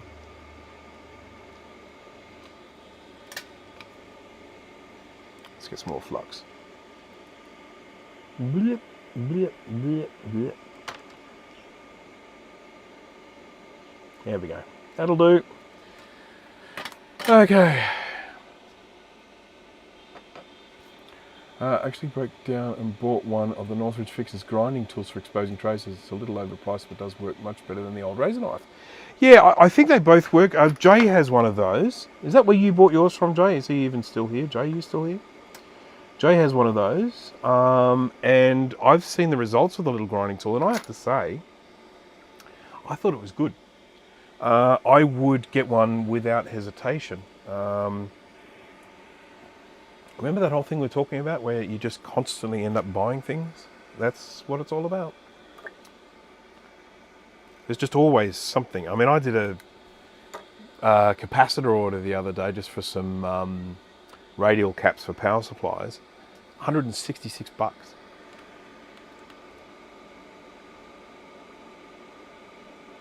It's just all the fun of it. It's by choice though. No one's making me do this. I did a really mean thing today. You know what I did? I contacted someone who's been trying to get in touch with me. And I said, oh yeah, just look, call me whenever you're ready. And he called me, and then I went and did a live stream. So then he called me and I couldn't answer him because I'm in the middle of a live stream. So I will call him a little bit later on. I'm finished here. Because we're not going to get this 2FX finished today. I think everyone's well aware of that.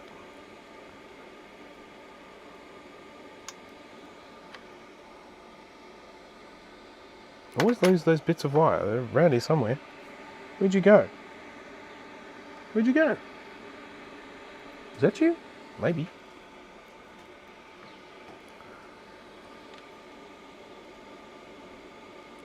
Alright, we're going to do this one better than the last one. Because we've learned from our mistakes. This one's going to go down here. Up there. And then we're going to bend that around there and join it that way. Far better. Far better. There we go. And now that's a good looking trace repair, isn't it? No, it's not. I actually had someone comment on my trace repair video saying, they said, it's no Picasso or something like that. And I thought, is that meant to be an insult or something? I'm not sure.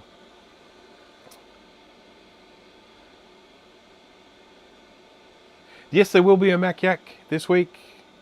Do we have any topics, guys?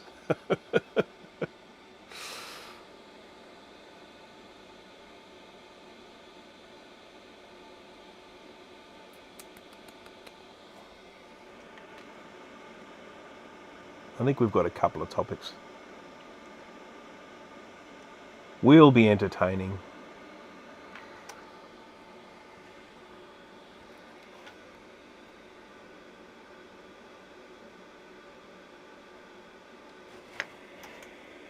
Ah!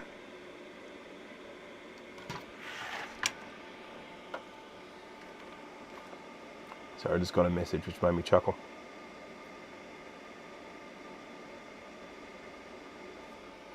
Okay, let's get some more flux onto here. We're doing sample 88, which is the V3 flux. You saw it here first, folks.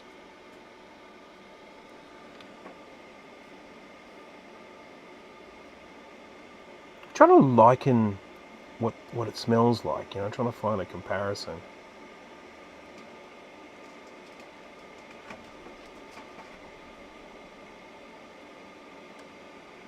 I bended it. There we go. That won't work. Okay, where's my scalpel? I just had it.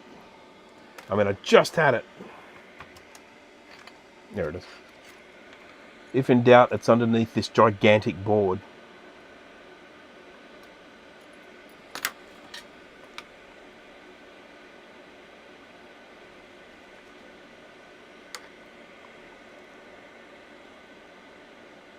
Now we start getting into that territory where we're doing trace repairs next to trace repairs. So you've got to try and do these without destroying what you've already done. It's a little tricky.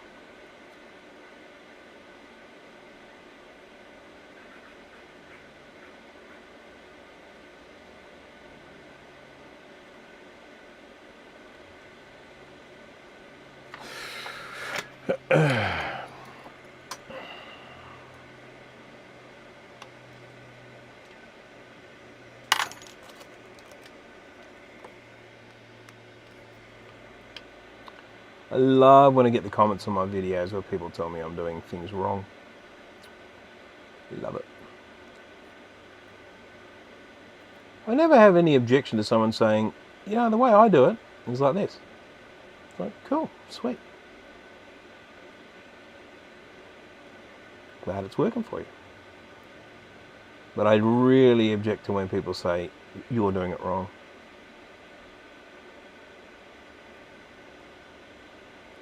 I guess there's an arrogance about some people.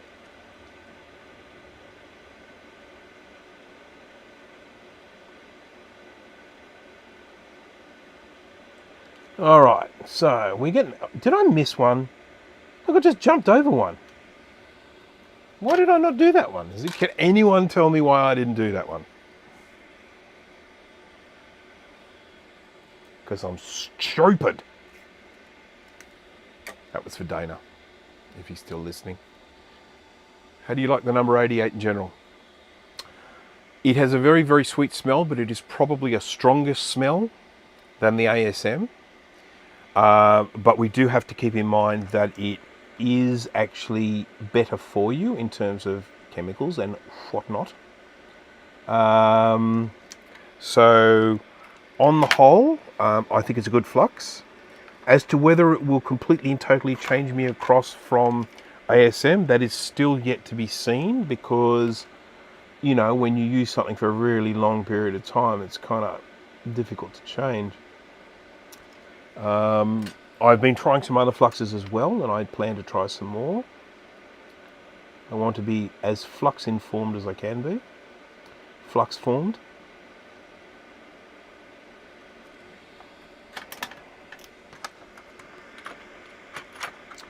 I did discover a chip quick flux, which I really like.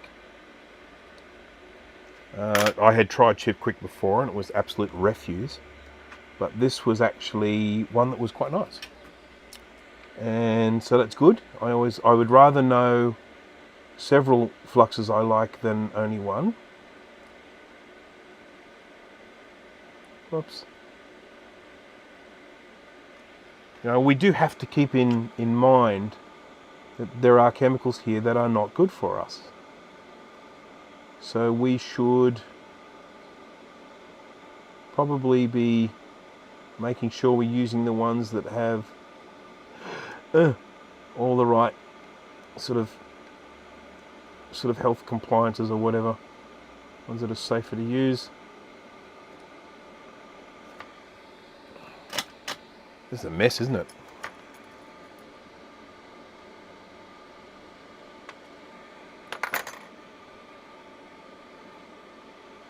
That was a rhetorical question, by the way. You don't actually have to answer that.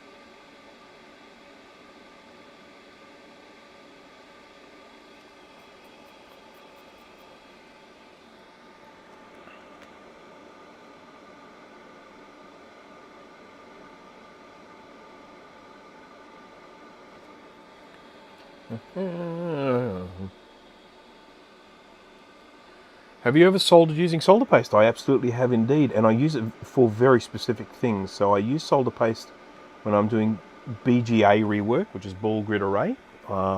Just mentioning that in case anyone out there doesn't know what BGA stands for.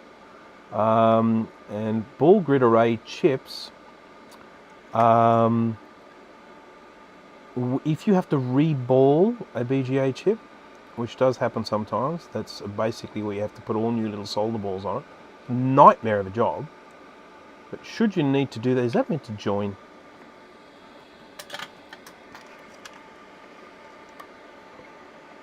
Then no, it's not meant to join. Good. If you do need to do BGA rework, it will be a lot easier to use a stencil and some solder paste. And when it comes to actual soldering with solder paste, as in like using a stencil and then just putting the components on and then heating the solder paste and then just doing it like that way, I don't particularly like soldering like that. I guess it's probably quicker, you know, well, certainly maybe for some people, but I did an experiment recently. I've got a video. If you have a look in my videos, in particular my live streams, I did one video called Building a Mac Classic from Scratch, and it was the first one. It's a live stream and it goes for hours, so, you know. But anyhow, in it, I had a stencil for this job that I was doing. The stencil's floating around here somewhere, and I've never done work with a stencil before.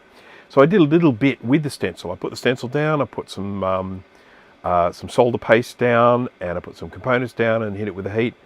And to be honest, I was working quicker doing it without the solder paste. So yeah, I have and do use it for certain tasks, but to be honest, not very often, particularly with this old stuff that I do now with the vintage computers. I'd use it a fair bit when I was doing the more modern computers, but yeah, I very rarely need to use solder paste for this old stuff.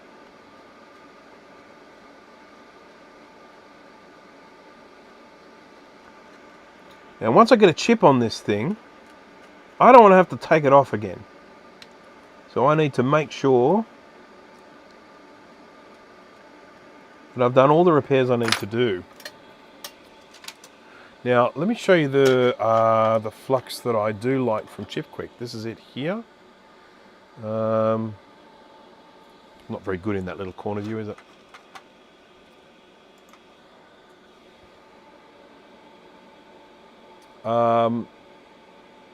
I like it.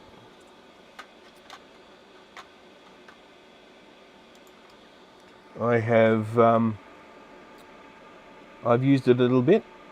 The main reason why I would even go with a Flux like this is that I can buy this locally. I don't need to import it from the United States. And that's appealing for me, like a banana. In case of, you know, issues with deliveries getting lost. I mean, I ordered some Amtech Flux once and the whole shipment got lost. Turned up again, but it was some good old time later.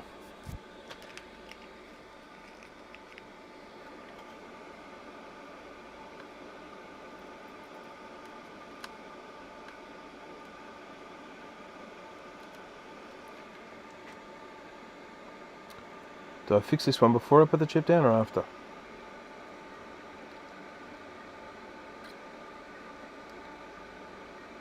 That is one chunky looking pad. I might stick a wire down there.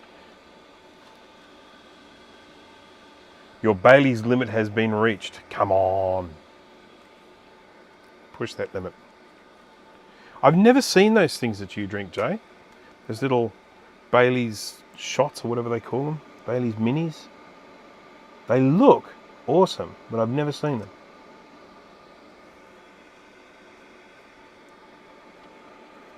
Other than when you send me photos of them. I've never seen them in the store. This is about to break. Let's see if it lasts long enough to clear this hole.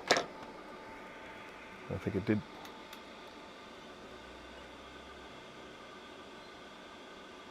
Yep, exactly, no limit to Baileys. Baileys minis, yeah. They look really nice. I assume they're like Baileys mixed with a bit of milk or something like that.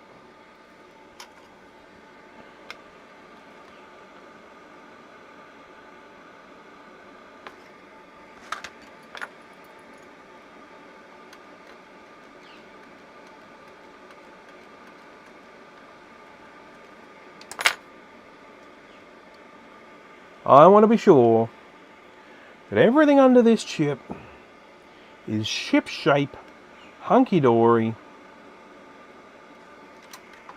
I don't want to ever have to take this chip off again, because it is going to be placed so precariously on here.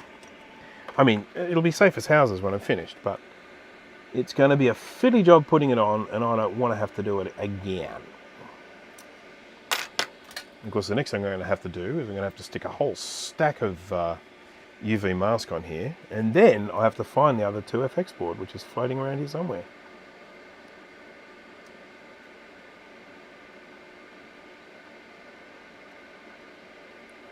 So, jury is still out on the Fluxes.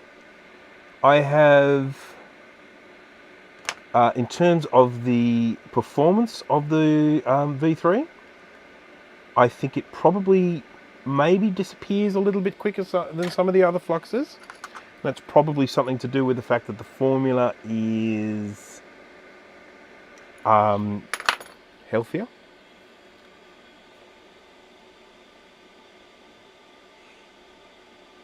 It's not just Baileys in a mini bottle.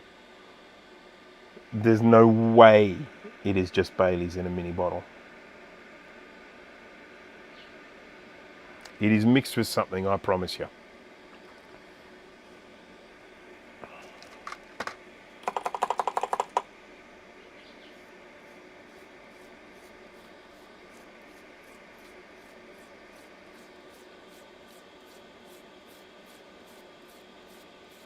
Flux situation is in flux. I've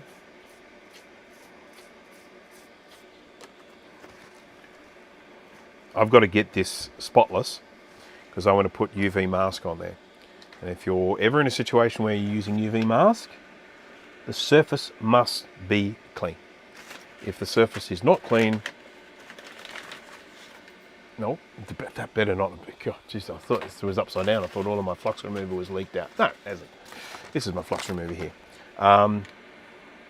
If you don't get the surface clean, stuff ain't going to stick.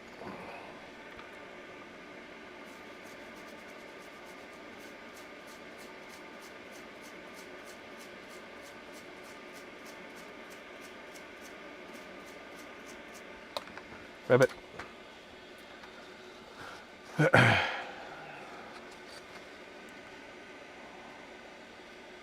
One of the things I like about Baileys can just be like that, a really nice finisher. It's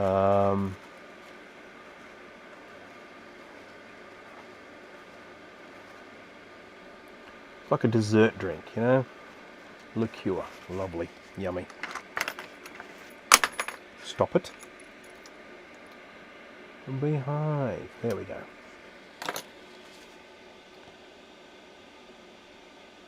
Southern Comfort, man, that stuff tastes like cough syrup. I mean, I'll still drink it, but it's, to me, there's a cough syrup. I don't know if you guys have it over there, but we have it here called Benadryl, and Southern Comfort just tastes like Benadryl.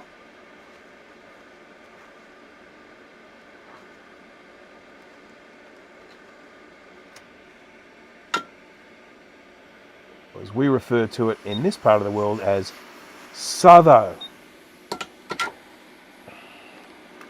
I love a Southo. I'll tell you what I do love. I love a rum and ginger beer, which I think that's what they call a dark and stormy. I think you add lime to it as well. That is a very, very palatable drink.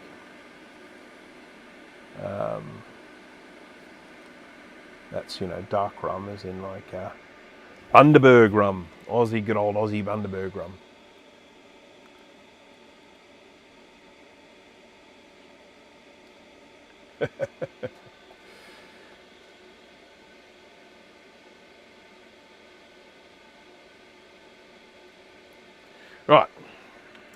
Okay, well, I'm going to stick some UV mask on this, and then we'll get out the pew pew laser.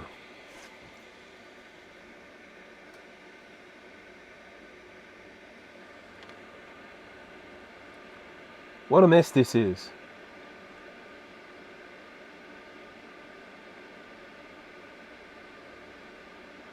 Do I try and, I don't know, do I try and build up a little bit in between these? I don't know. I'm not even sure if I should. But I'm doing it. Let's get a little bit of support for our little wires on the sides. Oh, that's a big glob.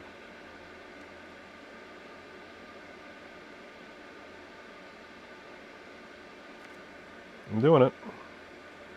I don't know if it's a good idea or not, but I'm doing it. And if anyone's thinking, you're covering the wire, what are you doing? You're covering the wire. It's because I'm going to scrape it afterwards.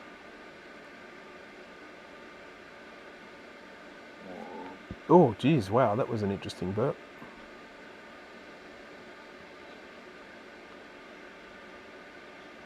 Brought some excitement to an otherwise dull stream.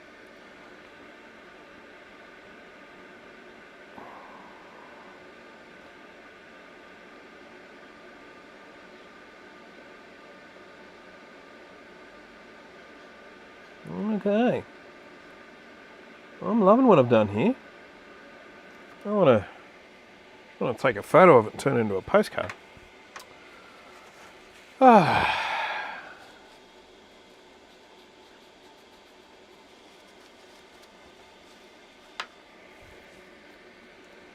Baileys. Old Greg drinks Baileys. Does anyone else get that reference?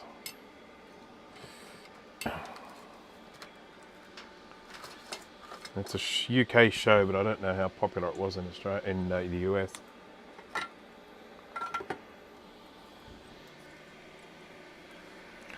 Oh, Greg. Okay, so this is a UV laser beam.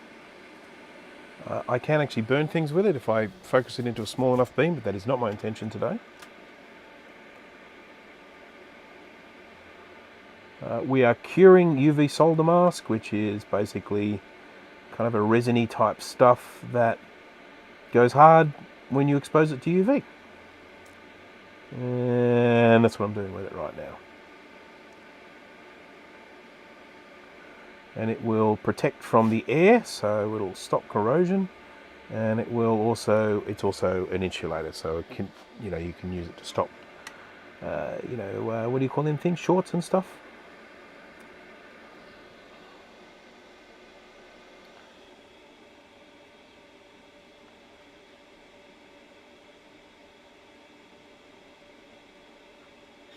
I can't see what that icon is, Steve. My eyes.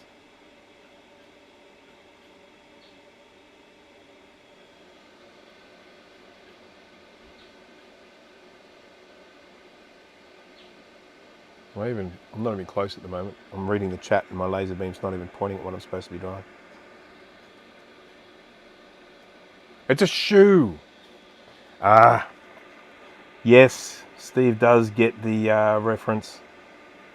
It's old Greg who drinks Baileys from a shoe. And the reference is, of course, the Mighty Boosh, in case anyone has not seen it.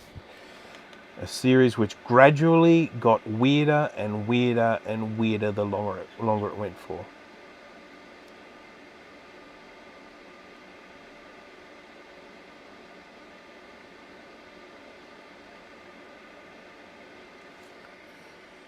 I was told about it by a friend of mine some years ago. He said, "Oh man, have you seen it?" I was like, "No." He's like, "You have got to see it." So I've seen it. I now have it. I bought them all, so I can watch them whenever I want. I just want to fill this hole up here with a bit of solder. Maybe I should do that after I've got the chip on. I'll do it after I've got the chip on. I'll do it when I'm putting the chip on. Now we have to actually do something which I was trying to avoid doing, and that's find the missing board. Oh, that's it there. It's got to be it. That's a great big board there. Hex to be. You can go there. This is the 2C. This is 2FX that I have been testing and not getting to work. We get sad Mac chimes with this one. So this is one that I have done a mass of trace repair work on. And I'm not going to give up on it.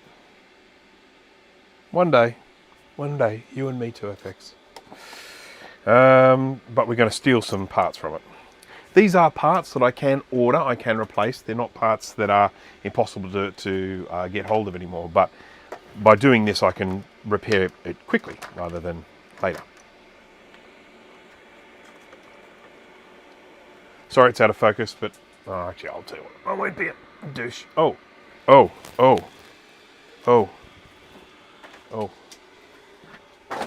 That was the sound of an IC. I think.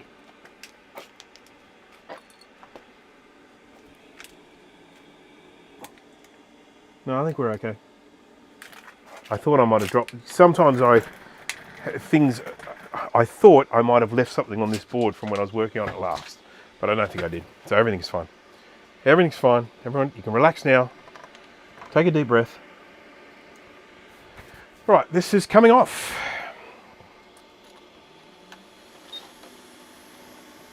Thank you to everyone who might be in whichever part of the world they're in where it's like might be really late and you're staying up. I appreciate it. It's got a mighty chunk in it, that one. Oh, look at it, chunk.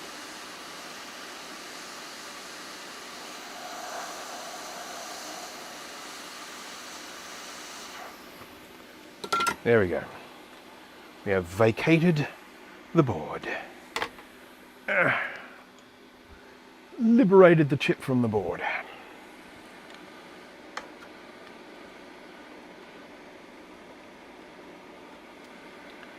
Now we should probably clean this chip up a little. Chip up, chop it. And we're going to do that using my tried and true method, where I plonk a bunch of flux on here. Let's choose a flux. What flux will we choose today? Let's choose a bit of V2.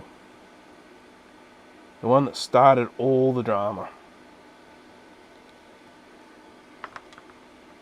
And we will get a great big glob of solder on the end of the iron. And we'll just try and clean up these pads, these pins. And we will get that there because this is the one that... Is this pine smell? I think this is the pine smell.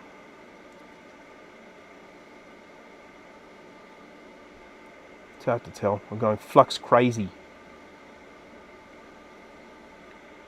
I'm doing it all in the name of science.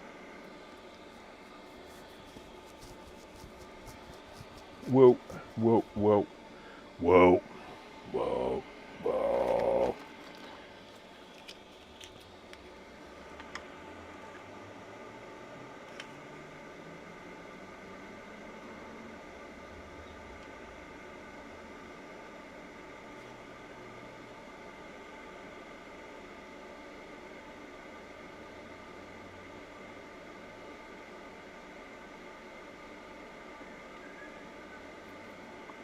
Okay, how are we looking? Oh good, we are all ready on that side.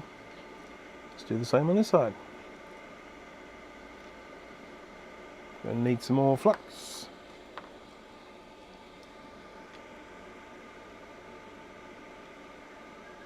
I have definitely formulated, a lot of my own opinions on the flux that I like.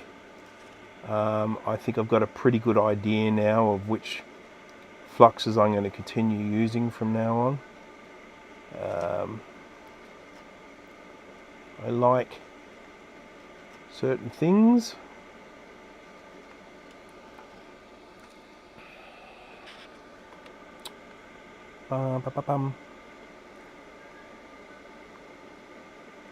I know what I like.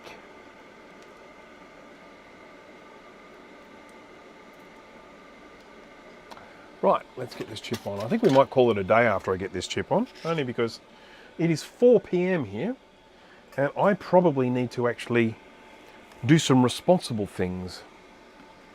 I'm quite content that I have fixed a board that'll go into the cleaner, and that's the LC575 I was working on earlier. So that's something. I actually had a win. Oh yeah.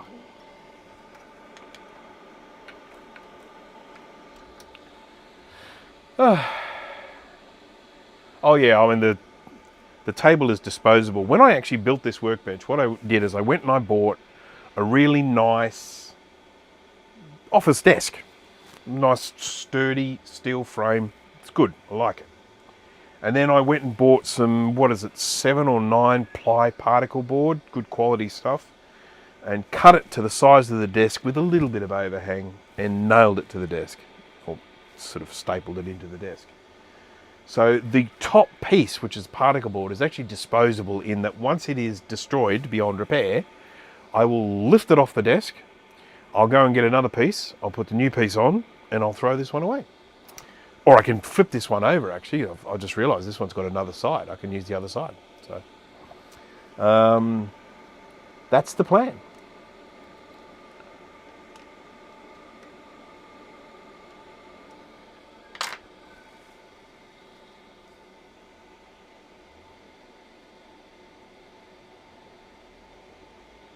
Sorry, this person that I said, call me when you're ready.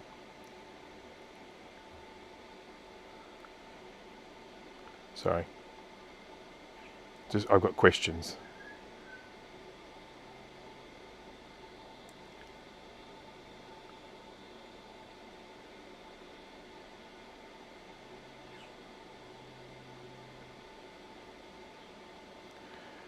Whee. Right. Now, a couple of things really important because I am going to be wrapping this up fairly soon. Mac-Yak, tomorrow. Anyone who doesn't know Mac-Yak, please, Mac-Yak, have a look. YouTube channel, Mac-Yak. We might even get someone to put a link into it, into the Mac-Yak channel. And that is a group of weirdos that get around and talk about Mac-related stuff. We're not fanboys. We use Macs, but we are also the first to point out flaws. So don't anyone be thinking that we're just going to sit there and talk about how awesome Apple is, and we talk about the products that are good, we talk about the products that are bad, we talk about the good things they do, we talk about the bad things they do. And we are on this Thursday Eastern Time, 8 p.m. Now, if you're here in Australia, it will be 10 a.m. Sorry, if you're on the East Coast in Australia, it will be 10 a.m. Friday. So that's first thing. Second thing, this weekend, I'm pretty sure it's happening this weekend, keep an eye out for it. This weekend, Steve from Mac84 and I will be teaching Dan from Canadian Computer Collector how to solder. So that could be a fun little live stream.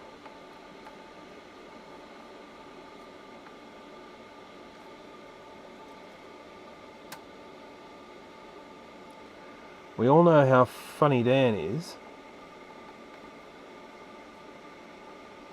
So I think we will have a bit of a hoot.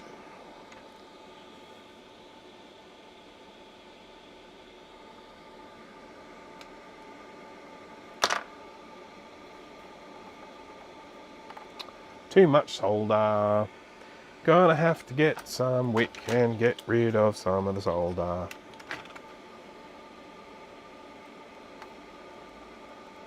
That's the better. And then we're going to come at this at a slightly different angle.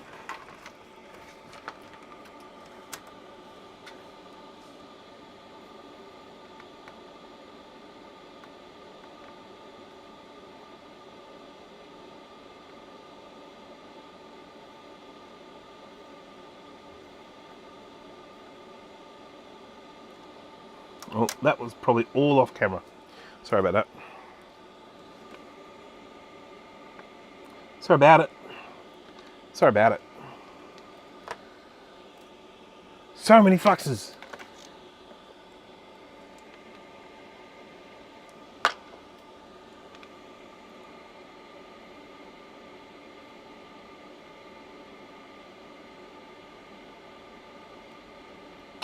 Stay.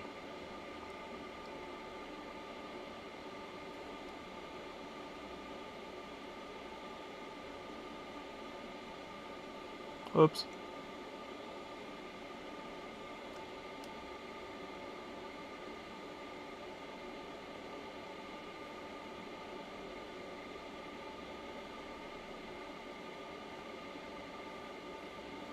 Because I'm using very thin wires as traces, I really want to be able to see a decent glob of solder onto these trace repairs to know that we're making contact. We will check, of course, with a beepity beep machine afterwards.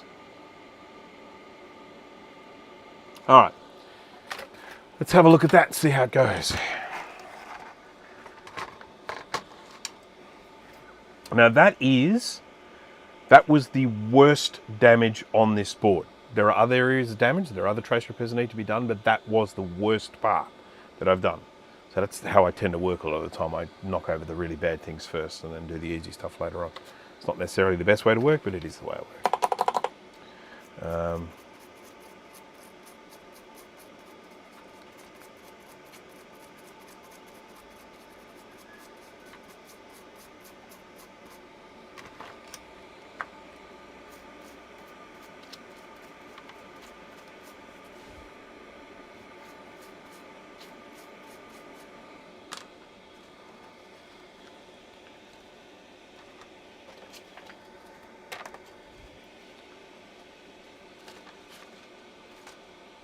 You go for it. You go for it.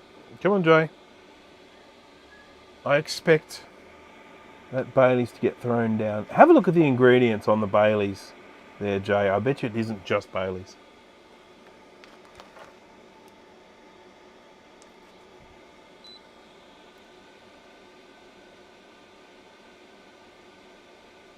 Oh, hello from Chile. Hello there to you as well. Hola.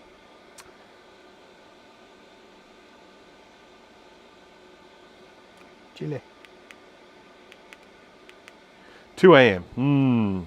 It is 4:23 p.m. here where I am at the moment. I am on the east coast of Australia in Sydney. So let's just check and see that these are working as connections. Yep. Yep. Wow.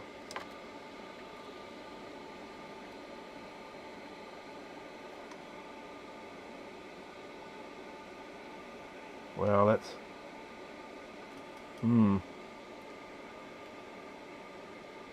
Yep. Yep. Yep. Yep. Yep. Yep.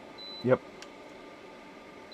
I really would like it if there was a bit more solder on some of these. I might get out the old pencil and see if we can just coax a little bit more solder onto some of those joints, and then we'll wrap it up.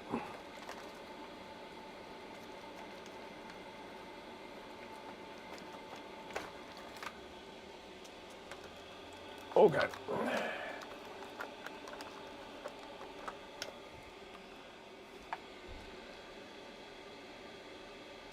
Am I about 20 minutes lagged on chat? No. Am I? You sure? Write something right now. Do something right now. Do something right now. So the next chat that comes up, I'll read it. The very next chat.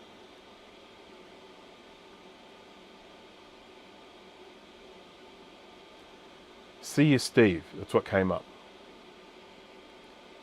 Is that 20 minutes? If that's 20 minutes behind, that's basically what this software is serving me. Right now. Well, look. Right now, I'm reading right now. Uga, right now. Good night, Mac 84. Yes, he's lagged. What? I don't know what to make of this. You're not 20 minutes behind, Bruce. Good. Good. You people are cheating on me. You're being mean. You're being sneaky and making me feel bad. Okay, so I've got here my micro pencil. This is a very, very teeny weeny little solder end. We're zoomed in here. And I would just feel a little bit better if I was getting a bit more blob action going on the tips of these legs. Blob, blob. There's a nice blob. There's a nice blob. Blob. Blob.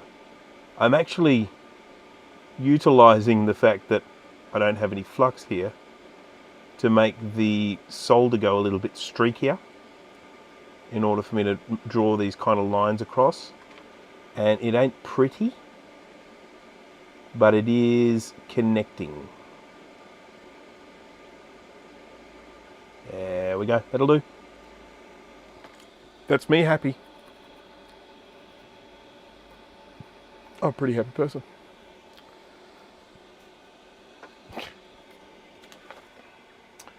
All right. Okay, so let's just have a quick little look here where we are at the moment. So this is the IIfx board. It's so freaking big, I'm gonna have to zoom out. There we go. And here it is here. So this is a monster board. Here's the size of my hand so you can tell. Looks like it's like a little less than 2 handspans. There. So if we want to do a comparison, here is a classic. So yeah, IIfx big board. Anywho, we have repaired a whole bunch of trace damage here and put on a new chip. We're going to have to do, I think, a little bit of repair and do that there. Then we've got a little bit more trace repair to do around here. Then there are a couple of chips I've got to put on here, and there's a fair bit of trace damage around this region as well. So there's around there, around here, but on the whole, it's still not too bad. Then I've got some components I need to replace in between the new bus slots here. And to be honest, I'll probably be able to get a chime without even doing them. Oops, that one nearly fell off. I'll probably be able to get a chime even without even doing those, but I'll do them because these are all components that are readily available I have here. I will recap this board. This has tantalum capacitors. You can see there's one there. There's a few little of the aluminium caps. There's one there, and I think there's a third one somewhere, but I'm not sure. I think there's 3 of the aluminiums and the rest are tantalum. But I will still replace probably all of these tantalums because I did have one of these blow up on me once. I think they've probably just reached the end of their lifespan. They're all 47 microfarad, 16 volt, but I will replace this one. I think it's this one. I'll replace this one with probably a 25 volt because this is the one that did blow up on me on one of my live streams and it scared the hell out of me. And so I do not want a repeat of those events.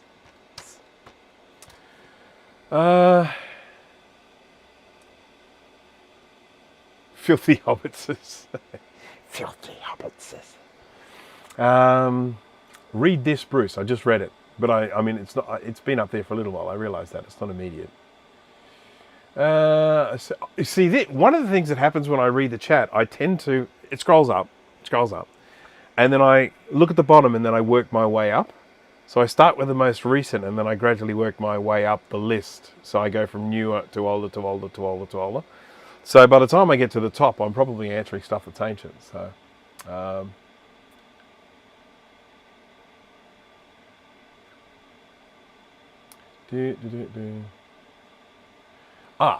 I have had photographs sent to my cellular telephone.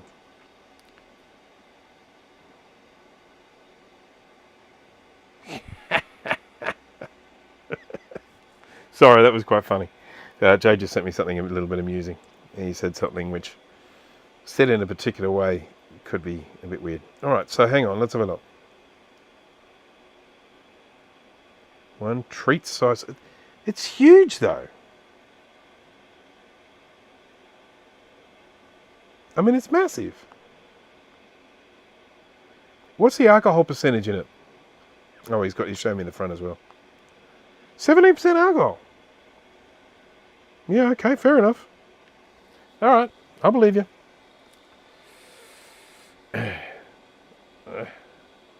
100 mil. You only need 7 of them and you've got a bottle of Baileys. Right.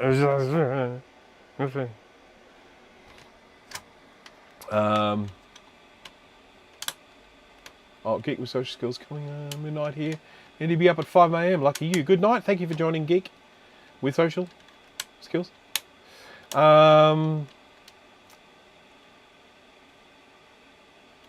Working on number 8 now. So you have had essentially more than a bottle of Baileys. So congratulations to you, Jay. That is excellent. It's a shame we never managed to get our drinking synchronized. Either I'm drinking or you're drinking. We'll have to see what happens when we do our super special magic extra special super stream that we are planning, that everyone is looking forward to. Okay, so yep, this is where we are with this board. We are part of the way there. These components will go back on nice and easily. I borrowed these for testing my other board just to see if they were the problem. So I'm just going to take them off the other board. We're all good. I have about this much confidence, that once I fix up all these trace repairs, it will start up. Because I have to deal with the other side here. I've got all these little guys sticking out. These are all the little bits of spaghetti. Focus, focus, focus. There we go. They're a little, and I need to connect them all up at the other side. That's easy enough. That's a quick, easy job. And then we are good to go. Then, of course, I've got to go and get my schematic, and I've got to make sure that these vias aren't rotten all the way through and that these things actually go where they're meant to go. So we'll be able to test that with the schematic. That will take ages, and it won't be a job that I enjoy, but it does have to be done. But we might actually get this IIfx going, and that would be absolutely awesome. Because if I'm looking at my job list from oldest to newest, this one has got to be one of the oldest. I think the only one that's older than this one is Quadra 840 AV that I have, which I don't know what to do. I probably should just send it back. I'll have probably one more crack at it, but you know. Right. I need a destroyed IIfx board so I can put the 68030 and put it in my SE30. How are you going to change the clock speed on that thing? Aren't they all linked together? I think they're different. It's all the one oscillator for the whole board, isn't it? So if you ramp up the clock speed to get the full speed of the IIfx CPU, you're likely to break other things on the board. Possibly, I think.